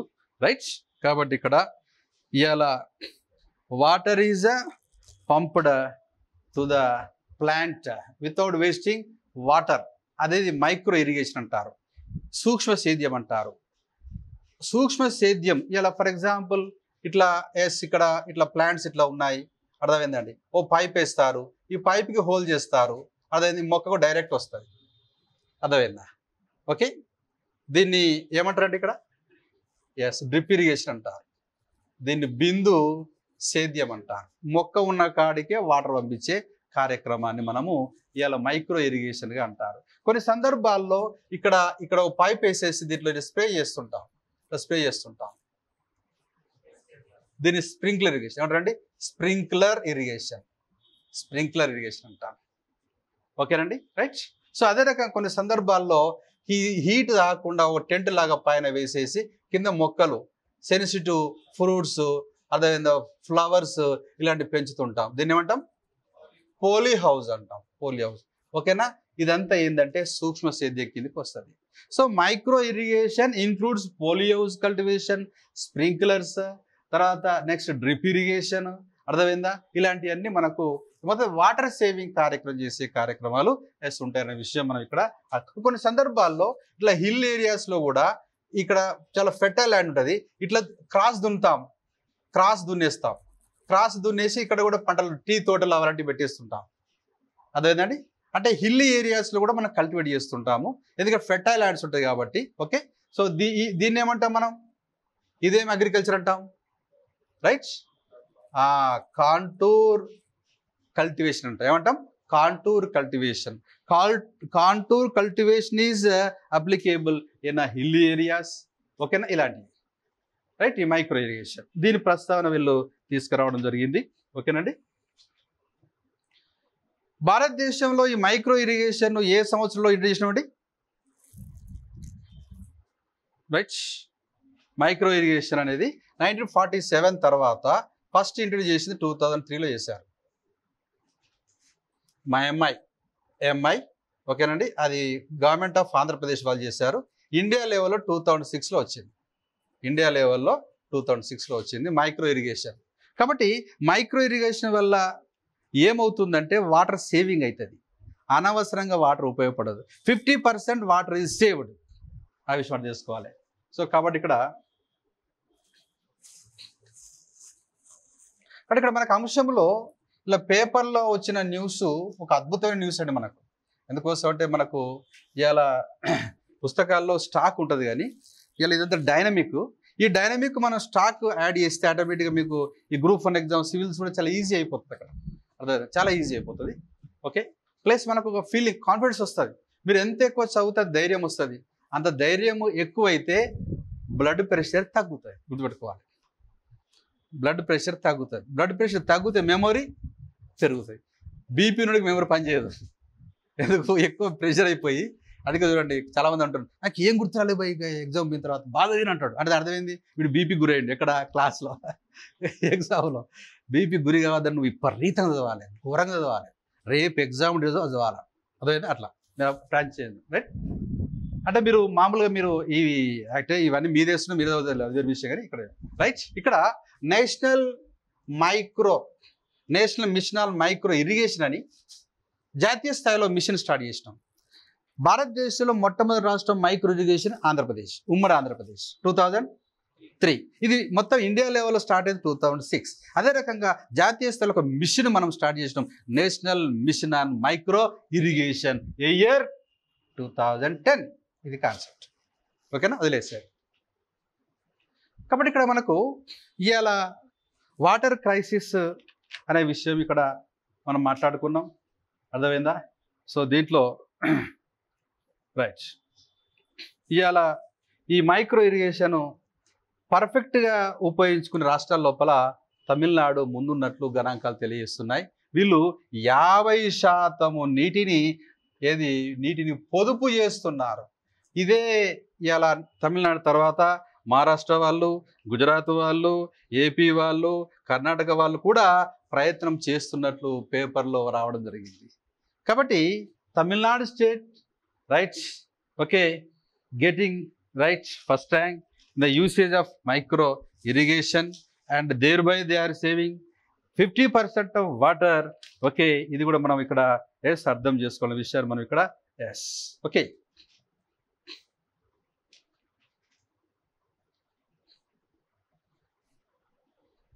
ఓకేనండి. రైట్ రైట్ ఇంకొక పాయింట్ ఉంది, అది అయిపోతే ఇంకో పాయింట్ తీసుకుందాం. ఇట్లా మనకు ఎందుకు వస్తామంటే A to Z వాళ్ళు ఇచ్చినటువంటి సమాచారం ఏదైతున్నదో మనకు ఇది ఎకానమీకి సంబంధించింది అనగానే వెంటనే మనం ఇలా కోపం చేసుకుంటూ ఉండాలి. అర్థమైందా? రైట్, సరే వదిలేసండి. ఇక్కడ కాన్సెప్ట్లో ఇలా మనకు ఈ వాటర్ క్రైసిస్ వల్ల ఏమంటున్నారంటే వీళ్ళు 150 మిలియన్ ఉమెన్ డేస్ ఇలా వృధా అవుతున్నాయి అంటున్నారు. అంటే దాని అర్థం ఏంది? ఈ వాటర్ లేనప్పుడు ఈ వాటర్ని తీసుకొచ్చే బాధ్యత ఉమెన్ పైంది కాబట్టి వాళ్ళు ఏం చేయాలి, కొన్ని ప్రాంతాలకు పోయి ఆ బిందెలు నెత్తిలో పెట్టేసుకొని రావాల్సి వస్తుంది. దానివల్ల ఎంతట 150 మిలియన్ల దినాలు అంటే ఉమెన్ డేస్. అర్థమైందా? కాబట్టి దేశం లోపల 150 మిలియన్ ఉమెన్ డేస్ వేస్ట్ అవుతున్నాయి. దేనివల్ల? వాటర్ వాళ్ళకు అందుబాటులో లేకపోవడం వల్ల. వాటర్ మేనేజ్మెంట్ కోసము మీకు తెలుసు ఇక్కడ ఈ వాటర్ విషయంలో ప్రొక్యూర్ చేయవలసిన బాధ్యత ఇంటి కోసము ఉమెన్ బాధ్యత ఉంది కాబట్టి మ్యాక్సిమం వాళ్ళ యొక్క టైం వేస్ట్ అవుతున్నది అనేది విషయం అర్థం చేసుకోవాలి. మీకు తెలుసు ఇక్కడ భారతదేశంలో ఈ మెన్ విషయంలో 100 మంది మెన్కు 50 మంది పనిచేస్తున్నారు గతంలో చెప్పినాం మనం. అదే ఉమెన్లో ఈ 100 మంది ఉమెన్కి ఎంతమంది పనిచేస్తున్నారు? ఇండియాలో 100 మంది పురుషులు అనుకోండి, 100 మంది పురుషుల్లో 50% men are working. Whereas in the case of women, out of 100 women, only 24% are working in India. Fine, me kada vinda? Ante the ardham endi? 50% of the women are kept among 4 walls. దీని వల్ల ఏమవుతుంది? Working days పోతాయి. దీనివల్ల ఏమవుతుంది? ఉత్పత్తి దెబ్బతింటుంది. దీనివల్ల ఏమవుతుంది? జీడిపి దెబ్బతింటుంది ఇవాళ ఇండియాలో. సో ఆల్రెడీ వీళ్ళు ఇక్కడ తక్కువ అంటే దీనికోసం ఇలా కేటాయిస్తున్న విషయాలు అర్థం చేసుకోవాలి. కాబట్టి దీని అర్థం ఏంటంటే 50% ఇలా స్త్రీలు ఓకేనా ఇలా పని చేయడము లేదు. 50% of the women not working in India. దానివల్ల ఇలా జీడిపి తగ్గిపోతున్నది. అందుకోసం ఉమెన్ ఎంపవర్మెంట్ కావాలంటున్నాం మనం. ఉమెన్ ఎంపవర్మెంట్ ఓకేనా, ఆ విషయం మనం అర్థం చేసుకోవాలి. ఇది ఎస్ వీళ్ళు ఇక్కడ న్యూస్లో ఇచ్చింది. అర్థమైందండి? తర్వాత రైట్ ఒక్కొక్క లైన్ చెప్పేస్తాను, దాంతో మనకు రైట్ ఈ అంశాన్ని పక్క పెడదాం. రైట్ ఓకే, ఇక్కడ ఈ న్యూస్లో ఏమి ఇచ్చారంటే మనకున్నటువంటి రివర్స్ లోపల ఏ రివర్లో వాటర్ అందుబాటు ఎక్కువ ఉందని ఒక 3-4 రివర్స్ ఇచ్చారు. మీరు మామూలుగా చెప్పండి. నెంబర్ 1 ఏ రివర్లో వాటర్ ఎక్కువ ఉంది? దీన్ని BCM అంటారు. BCM అంటే బిలియన్ క్యూబిక్ మీటర్స్. గుర్తుపెట్టుకోండి ఏంటండి? బిలియన్ క్యూబిక్ మీటర్స్ వాటర్ లోపల. నెంబర్ 1 ఏ నదిలో ఎక్కువ అందుబాటులో ఉంది? 537 బిలియన్ క్యూబిక్ మీటర్స్ బ్రహ్మపుత్ర. తర్వాత 525 BCMతో గంగా. తర్వాత 110 BCMతో గోదావరి. ఇవాళ 78 BCMతో ఇవాళ కృష్ణ. ఇవాళ 66 BCMతో మహానది. మీకు జస్ట్ ఐడియా కోసం ఇది SL ఎక్కువ ఉపయోగపడుతుంది మామూలుగా. రైట్, ఇది అధికారికంగా వాళ్ళు ఇచ్చినటువంటి డేటా అనే విషయం మనం ఇక్కడ అర్థం చేసుకోవాలి. ఓకేనండి? రైట్, ఇది వాటర్ క్రైసిస్ పైన వాళ్ళు ఇచ్చినటువంటి ఒక అంశం. ఓకేనా? రైట్, ఇప్పుడు నెక్స్ట్ న్యూస్ చూద్దాం.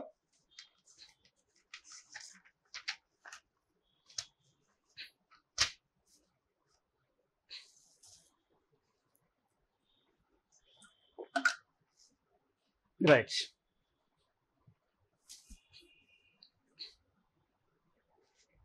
ఇప్పుడు నీరు అనే ఒక అంశం పైన ఒక కొంత ఇన్ఫర్మేషన్ తెలిసింది. దానిపైన మీకు ఏ న్యూస్ వచ్చినా కానీ మీకు యాడ్ అవుతుంటుంది, అదే ఇన్ఫర్మేషన్ యాడ్ అవుతుంటుంది. కాబట్టి గుర్తుపెట్టుకోవాలి, ఇక్కడ ఒక అంశం తెలియగానే మనలో ఒక పాజిటివ్ ఫీలింగ్ రావాలి. ఏంటిది? ఇక్కడ ఈరోజు మార్నింగ్ నుంచి నైట్ పడుకునేంత వరకు ఎన్ని కొత్త విషయాలు నేను చూశాను. ఇది మీరు బేరీజ్ వేసుకుంటారు డైలీ. అర్థమైందా? ఈ రోజు ఏదో గడిచిపోయిందని కాదు ఇక్కడ. ఈ రోజు నువ్వు ఎన్ని కొత్త విషయాలు నేర్చుకుని జస్ట్ ఒక 2-3 నిమిషాలు మీరు చేసుకుంటే అయితే మీలో అరే ఈరోజు వేస్ట్ అయిందా అని ఒక ఫీలింగ్ వచ్చేస్తుంది, ఫీలింగ్ వస్తుంది. ఓకేనా? అది అందుకోసం దాన్ని ఎవాల్యుయేషన్ ఎవ్రీ డేను మనం ఎవాల్యుయేషన్లో పెట్టుకోవాలి. ఓకేనండి? Right, come to the points. ఇప్పుడు నెక్స్ట్ మనకి నీరు ఉంది కదా. ఈ నీరు అనేది మామూలుగా ఇలా ఎకనామిక్స్లోకి చూసినట్లయితే ఒక దేశం బాగా ఫాస్ట్గా డెవలప్ కావాలంటే ఆ దేశం 3 రకాల మార్పులు తీసుకురావాలి. ఒకటి ఏంటంటే అవస్థాపన మార్పు తీసుకురావాలా, వ్యవస్థాపన మార్పు తీసుకురావాలా, మూడవది సాంకేతిక మార్పు తీసుకురావాలా. దీన్ని మన ఇన్ఫ్రాస్ట్రక్చర్ అంటాము, దీన్ని ఇన్స్టిట్యూషనల్ అంటాము, దీన్ని మనము టెక్నికల్ అంటాము. కాబట్టి మీ దేశం బాగా ఫాస్ట్గా డెవలప్ కావాలంటే if you wanted to get a faster growth rate in your country, you need to realize 3 types of changes in the economy. The changes are infrastructural changes, institutional changes, right? Okay, so right, next ఇక్కడ మనకు ఏంటంటే technical changes. ఆ విషయం అర్థం చేసుకోవాలి. కాబట్టి ఇప్పుడు మనకు ఇలా రైట్, ఇలా వాటర్ అనేది అవస్థాపన, వ్యవస్థాపన, సాంకేతికతన. ఇలా వాటర్ గురించి చూసినా కదా. వాటర్ 4% ఇండియాలో ఉన్నది, 18% జనాభా ఉన్నది, 450 రివర్స్ ఉన్నవి, సౌత్ వెస్ట్ మాన్స్ ఉన్నది, నార్త్ ఈస్ట్ మాన్స్ ఉన్నది. అర్థమైందా? Per capital availability of water తగ్గిపోతూ ఉన్నది. అదే ఏ రివర్లో ఎంత వాటర్ ఇక్కడ ఉన్నది. ఇలా 80% జబ్బులు వాటర్ వల్లనే వస్తున్నాయి. ఇలా మనం వేస్ట్ చేస్తున్న కొంత ఇన్పుట్ వచ్చింది మనకు. ఓకేనా? సో ఈ వాటర్ అనేది సాంకేతిక వస్తుందా, వ్యవస్థాపన వస్తుందా, ఇలా అవస్థాపన వస్తుందా? Answer yes, very good, infrastructure. అర్థమైందా?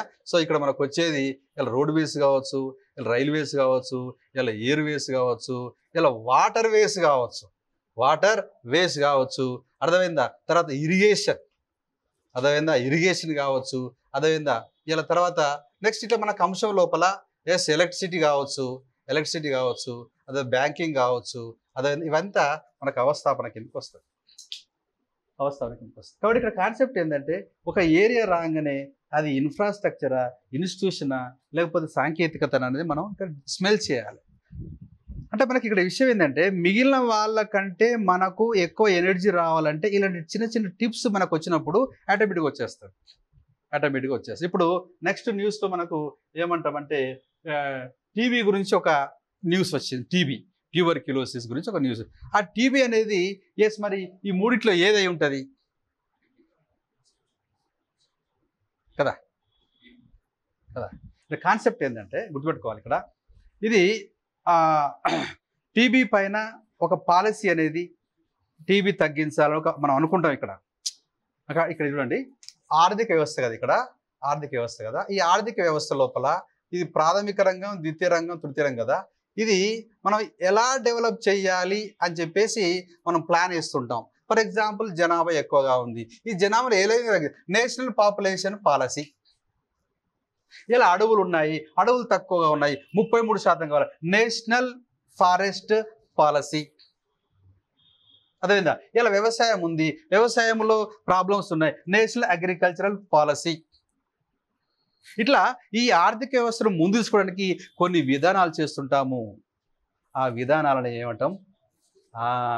Institutional changes. ఇలా ఫర్ ఎగ్జాంపుల్ మనకు నేషనల్ ఇండస్ట్రియల్ పాలసీ చేసినాం, జాతీయ పారిశ్రామిక విధానం చేసినాం. అంటే మన పరిశ్రమలు ఇటు డెవలప్ కావాలా, అదేవిధంగా ఈ సంవత్సరం ఇంత సాధించాలా అని చెప్పి మనకు కొన్ని అనుకుంటాం. ఎస్, అట్లాంటిది ఈ వ్యవస్థాపన కిందకి వస్తుంది. దీని ఏమంటారు? ఇన్స్టిట్యూషనల్. ఎప్పుడు వచ్చింది? ఫస్ట్ 1948. అదేవిధంగా నేషనల్ అగ్రికల్చరల్ పాలసీ వచ్చింది 2004. ట్రై చేయండి. జాతీయ పారిశ్రామిక విధానం 1948. జాతీయ వ్యవసాయ విధానము మనకు పివి గారు వచ్చిన తర్వాత 1993లో ఇచ్చారు ఫస్ట్ అగ్రికల్చర్ పాలసీ. యాక్చువల్గా వ్యవసాయం చాలా ఇంపార్టెంట్. 47లో 48లో రావాలా. వ్యవసాయాన్ని వదిలేసి మనోడు 90 తీసుకొచ్చాడు. నేషనల్ అగ్రికల్చర్ పాలసీ ఫస్ట్ వచ్చింది ఇప్పుడు అక్కడ. ఇది చాలా ఘోరం. ఇది ఇలా నేషనల్ ఫారెస్ట్ పాలసీ 1952. అదేవిధంగా అంటే కాన్సెప్ట్ ఏంటంటే మనకిడ ఇవన్నీ విధానాలు. ఈ విధానాలను మనం ఏమంటామంటే ఇన్స్టిట్యూషనల్ చేంజెస్ అంటాం. ఇవి అవస్థాపన ఎంత ఇంపార్టెంటో వ్యవస్థాపన కూడా అంతే ఇంపార్టెంటు.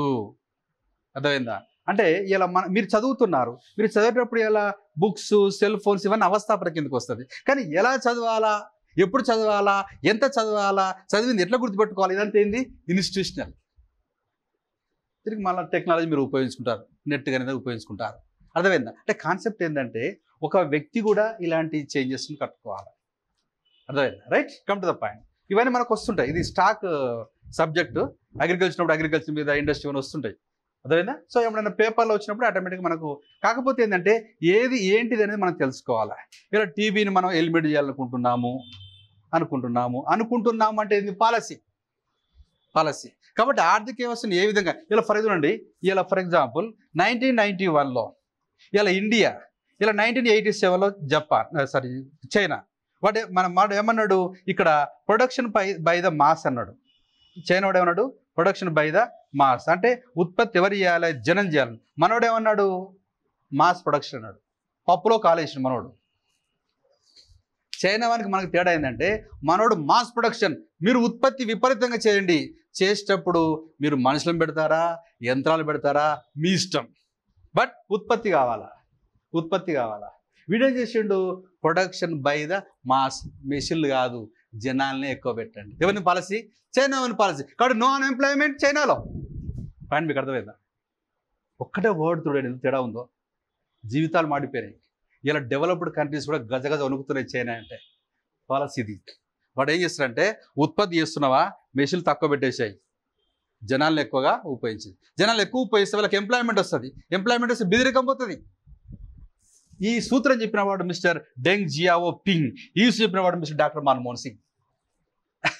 చూడండి ఇక్కడ, ఇది జనాలు తెలియదు, జనాలకు సీక్రెట్ తెలియదు. ఇక్కడ డాక్టర్ మన్మోహన్ సింగ్ ఏమంటే, మాస్ ప్రొడక్షన్ చేయండి, మీరు ఉత్పత్తి చేసి చాలు, ఇక్కడ ఆ ఉత్పత్తిలో జనం ఉన్నారా, యంత్రాలు మనకు అనవసరం.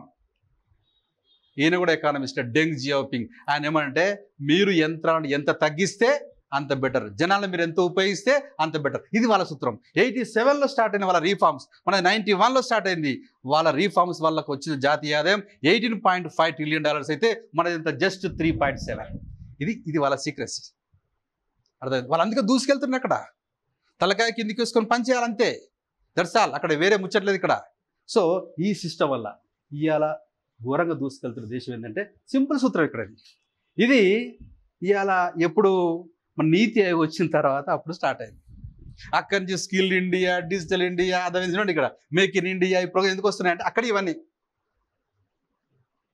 ఇలా ప్రైమ్ మినిస్టర్ కౌశల్ వికాస్ యోజన, జనాలకు ట్రైనింగ్ ఇవ్వండి, స్కిల్ కావాలా. ఇది ఎక్కడిదంటే చైనా పాలసీ. ఇది వాళ్ళు ఎప్పుడో స్టార్ట్ చేసి దూసుకెళ్ళింది వాళ్ళు. కాబట్టి చైనా లోపల లార్జ్ స్కేల్ ఇండస్ట్రీస్ కాదు, ఇక్కడ స్మాల్ స్కేల్ ఇండస్ట్రీస్కి వేరు. స్మాల్ స్కేల్ ఇండస్ట్రీలో లేబర్ ఎక్కువ ఉంటుంది, క్యాపిటల్ తక్కువ ఉంటుంది. మైక్రో స్మాల్ మీడియం ఏది ఇండస్ట్రీస్ విషయం లోపల ఇక్కడ వర్కర్స్ ఎక్కువ ఉంటారు, మెషిన్లు తక్కువ ఉంటాయి. ఇక్కడ మెషిన్లు ఎక్కువ. బొకారో ఎవడు పెట్టాడు బొకారో నాకు అర్థం కాదు. ఏదో ఇండస్ట్రీ పెట్టినాం, ఎంతమందికి ఇచ్చి ఎంప్లాయ్మెంట్, బిలా ఎంతమందికి ఇచ్చింది. అదే మీరు మైక్రో అర్థమైందా మినీ స్టీల్ ప్లాంట్స్ కనుక పెడితే ఒక బొకారో బదులు 10,000 మినీ స్టీల్ ప్లాంట్స్ పెడతాయి కదా. పాయింట్ మీకు అర్థమైందా? దీనివల్ల ఎంప్లాయ్మెంట్ వస్తుంది కదా. ఇలా బిలయ్ అన్నావు, బొకారో అన్నావు, ఎన్నో రకాలుగా అన్నావు కదా, అవి పెద్ద పెద్దవి. దాంట్లో పనిచేసేది జనం తక్కువ, మెషిన్లు ఎక్కువ. అర్థమైందా? దాని బదులు వాళ్ళు ఏం చెప్తారంటే ఇదే స్టీల్ లోపల లార్జ్ స్కేల్ కాకుండా మినీ స్టీల్ ప్లాంట్స్, ఎంప్లాయ్మెంట్ ఎక్కువ. అది కాన్సెప్ట్ వాళ్ళ సీక్రెస్. సో అక్కడ ఆ క్యాండిడేట్ డెంగ్ జియావోపింగ్ ఒక్క వ్యక్తి వల్ల దేశ రాత మారిపోయింది. 87లో ఇండియా ఎంత ఉన్నదో చైనా కూడా అంతే. 1947 నుంచి 87 వరకు ఇండియాలో ఎంత ఇన్కమ్ ఉన్నదో వాళ్ళకు కూడా అంతే. కానీ ఒక క్యాండిడేట్ దొరికిండు, ఆ క్యాండిడేట్ మొత్తం మార్చిపడేసిండు. ఈ రోజున వాడు ఏ దేశాన్ని భయపడవాడు. మన దగ్గర ICBM కూడా ఉంది, ఇంటర్ కాంటినెంటల్ బాలిస్టిక్ మిసైల్. ఒక బటన్ నొక్కితే 15,000 కిలోమీటర్లు బాంబు వెళ్తుంది. ప్రపంచంలో ఏ సిటీని లేపేస్తున్నాడు. భయపడిగా ఎవరు భయపడవాడు. అంత ఇన్కమ్ వాళ్ళు ప్రూవ్ చేసిన వాళ్ళు. అర్థమైంది? అంటే చూడండి ఎంత పాలసీ ఎక్కడ చూడండి. అందుకే అంటారు పాలసీ అనేది వెరీ ఇంపార్టెంట్. అవస్థాపన కంటే టెక్నికల్ కంటే మైండ్ సెట్. ఇది మైండ్ సెట్. ఇది ఎలా ఇది కాన్సెప్ట్. అందుకే ప్రపంచంలో అత్యంత బలమైంది ఏంటిదంటే రైట్ మనస్సు. ప్రతి వ్యక్తికి మనస్సు ఉంటుంది. ఇది కనుక పర్ఫెక్ట్ పని చేస్తే నువ్వు ఇంటర్నేషనల్ వ్యక్తి అవుతావు. ఇది కనుక పని చేయకపోతే నీకు అంతే. చాలామంది అనుకుంటాం అదే నాకు అది లేదు, అదే ఇక సుందర్ పిచ్చాయికి ఏమున్నది నాకు అర్థం, వెహికల్ సంపాదిస్తున్నాడు సుందర్ పిచ్చాయికి వాడు ఇచ్చిండు ఆ బ్యాక్గ్రౌండ్లో. ఇలా బెజోస్ ఉన్నాడు, నెంబర్ 1లో ఉన్నాడు బెజోస్. అడగండి ఒకసారి వాళ్ళ నాన్న ఎంత ఇచ్చిండు ఆస్తి. వాడు నెంబర్ 1 కోటీశ్వరుడు ఇప్పుడు వరల్డ్లో బెజోస్. వీళ్ళందరికీ ఎవడు ఇయ్యలే, బఫెట్ ఉన్నాడు అర్థమైందా, ఎవడు ఇయ్యలే. వాళ్ళకున్నది ఏంటిది మైండ్ సెట్ ఉపయోగించిన వాడు. ఎప్పుడు మైండ్ సెట్ ఎట్లా డెవలప్ చేయాలి, ఏం చేయాలి తన ఇది. అందుకోసం ఈ మనసు సంబంధించింది పాలసీస్. ఈ పాలసీస్ పర్ఫెక్ట్ దేశం డెవలప్ అవుతుంది. ఈ పాలసీలో వీక్నెస్ ఉంటే అవుట్. ఇలా చూడండి ఫర్ ఎగ్జాంపుల్ ఇలా సౌత్ కొరియా ఉంది. వాడు ఏం చేసిండు, వాడు డ్యూయల్ ఎడ్యుకేషన్ పెట్టిండు. అంటే వాడు అదేంది స్కూల్లో పోగానే పిల్లలకు వస్తువులు ఎట్టు ఉత్పత్తి చేయాలి, సేవలు ఎట్టు ఉత్పత్తి చేయాలి, ప్లస్ పుస్తకాలు చదవాలి. 3 చదవాలి, వస్తువులు సేవలు పుస్తకాలు. మనడు పోగానే పుస్తకాలు పొద్దున చదవడు. దానివల్ల ఏమవుతుంది, ఒట్టి లొల్లి ఏం లేదు. అలా పాలసీ రాంగ్ పాలసీ. అర్థమైందా? ఇలా అది కాన్సెప్ట్. కాబట్టి ఏ దేశం అయితే ద్వంద్వ విద్యను చేస్తుందో ఆ దేశం ఫాస్ట్గా డెవలప్ అవుతున్నది. అర్థమైందా? ఆ విద్యలో లోపాలు ఏంటంటే కొఠారి విద్య అనేది ఇండియాను నాశనం చేసింది. ఓకేనా? Come to the point. ఇక్కడ నెక్స్ట్ టీవీ గురించి ఒక లైన్ ఇచ్చారు, అది చూద్దాం. ఓకేనా? రైట్. టీబీ ఎందుకు వస్తామంటే ఇక్కడ అది హెల్త్కి సంబంధించింది. టీబీ, ట్యూబర్క్యులోసిస్ ఏమిచ్చి చూద్దాం.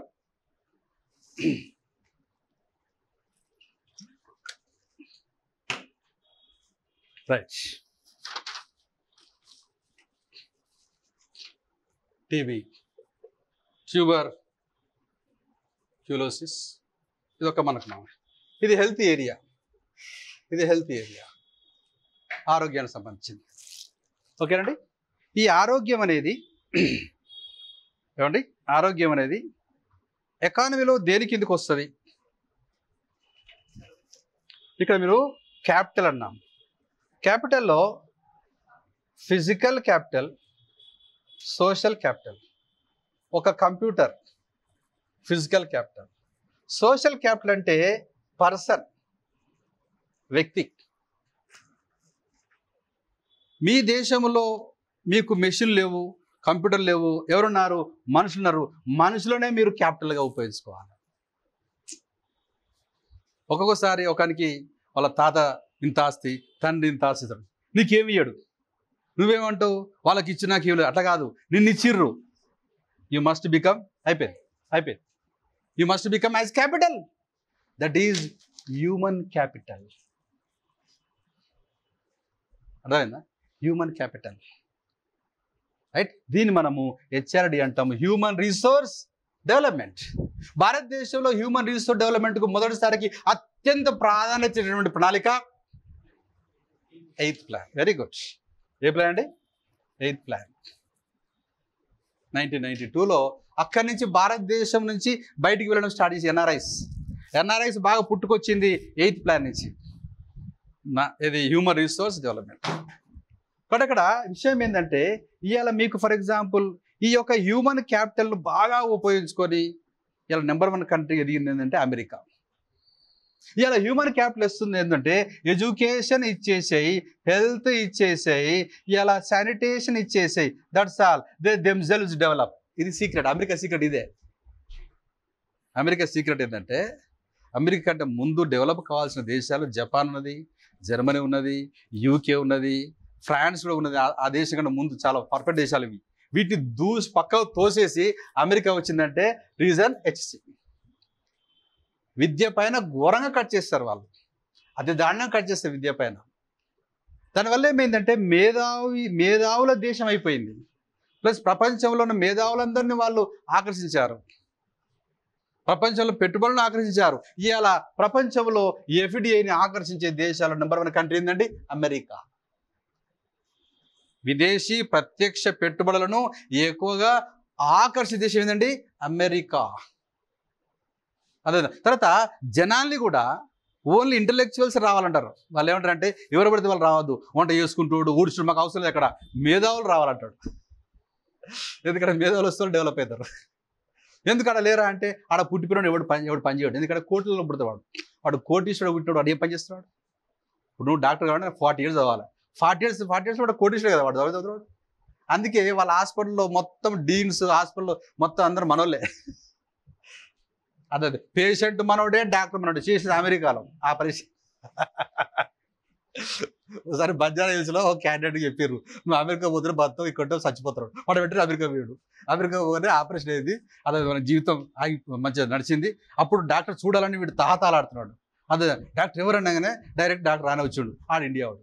వీడి కోపం వచ్చింది, నేను ఇండియానే, నువ్వు ఇండియానే, ఏంది ఇక్కడ అవసరమా? ఎక్కువ మాట్లాడకు, నీకు హార్ట్ పేషెంట్ పోతాడు.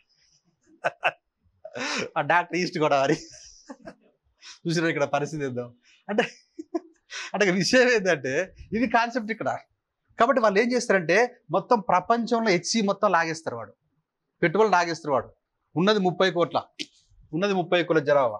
వారి జాతీయ ఆదాయం $26.5 ట్రిలియన్. నెంబర్ 1. చైనాది 18.5. అర్థమైందా? 30 కోట్ల జనము ఇంతెందుకు వచ్చింది? ఇదే సీక్రెట్. అది వాడి సీక్రెట్ అదే. ప్రపంచం మేధావులు ఎవరు? అర్థమైందా? ఇలా ఇందిరా నువ్వుని పట్టుకపోయాడు పెప్సీ వాడు, అమెరికా కంపెనీ. సుందర్ పిచ్చాయి పట్టుకపోయాడు, ఎవడు? అమెరికా వాడు కదా. భాస్కర నాదెల్ల కదా, అంతేనా? ఎవరు కదా? మొత్తం ఇట్లా వరల్డ్ లెవెల్లో ఉన్న ఇంటలెక్ట్స్ మొత్తం గుంజేస్తారు వాళ్ళు. వాడు మామూలు సాలరీ మళ్ళా నువ్వు ఇంకెక్కడ రాదుగా. 1000 కోట్లు ఎవడిస్తారు నాకు అర్థంగా సంవత్సరానికి? పిచ్చాయికి ఏ కంపెనీ ఇస్తుందా? వాడిస్తారు వాడు. ఇట్లా ప్రపంచంలో ఉన్న ఇంటలెక్ట్స్ మొత్తం గుంజేస్తారు వాళ్ళు. కాబట్టి ఫాస్ట్ డెవలప్ అవుతుంది అక్కడ. అందుకోసం వాడు హ్యూమన్ క్యాపిటల్ వెరీ ఇంపార్టెంట్. ఇలా టీబీ అనేది హెల్త్కి సంబంధించింది. కాబట్టి హెల్త్ విషయం వచ్చినా, ఎడ్యుకేషన్ విషయం వచ్చినా, శానిటేషన్ విషయం వచ్చినా దీని అర్థం ఏంటండి? మానవ మూలధనం. మీరు దేశమే, మీరు ఏ సంస్థ, ఏ ప్రోగ్రామ్ వద్దు, 100 ప్రోగ్రామ్ పక్క పెట్టేసేయండి. అర్థమైందా? Free, 100% free education. నువ్వేమైనా చదువుకో, 100% హెల్త్ అని, ఏ సర్జరీ అయినా ఫ్రీ, శానిటేషన్ 3 ఇచ్చేసేయి. ప్రజలు వాళ్ళకు వాళ్ళే డెవలప్ అవుతారు. They themselves develop. ఇది ఇవ్వడు మనోడు, అది ఉచితము, ఇది ఉచితం. ఎందుకంటే వీడు ఇక్కడ ఉండాలి. ఈ దరిద్రులు ఉండాలంటే వీడికి అన్ని ఉచితాలు అయితే వీడు కూర్చుంటాడు వీడు. పాయింట్ అర్థమైందా? ఇది కథ. ఈ 3 ఈయన దమ్ముంటే చాలు కదా. ఈ 3 ప్రోగ్రామ్స్ పెట్టు. Free education, free health, free sanitation పెట్టేసి దట్స్ ఆల్. ఎందుకు ఈ 100 ప్రోగ్రామ్స్? నాకు అర్థం, ఇది శాత కాదు ఇది. ఎందుకంటే చేసిన అనుకోండి వీడు డెవలప్ అవుతాడు. డెవలప్ కాదు కదా. డెవలప్ అయ్యేందుకు వీడు ఓటేయడు, వీడు ప్రాబ్లం అవుతుంది. పాయింట్ అర్థం టుమారో.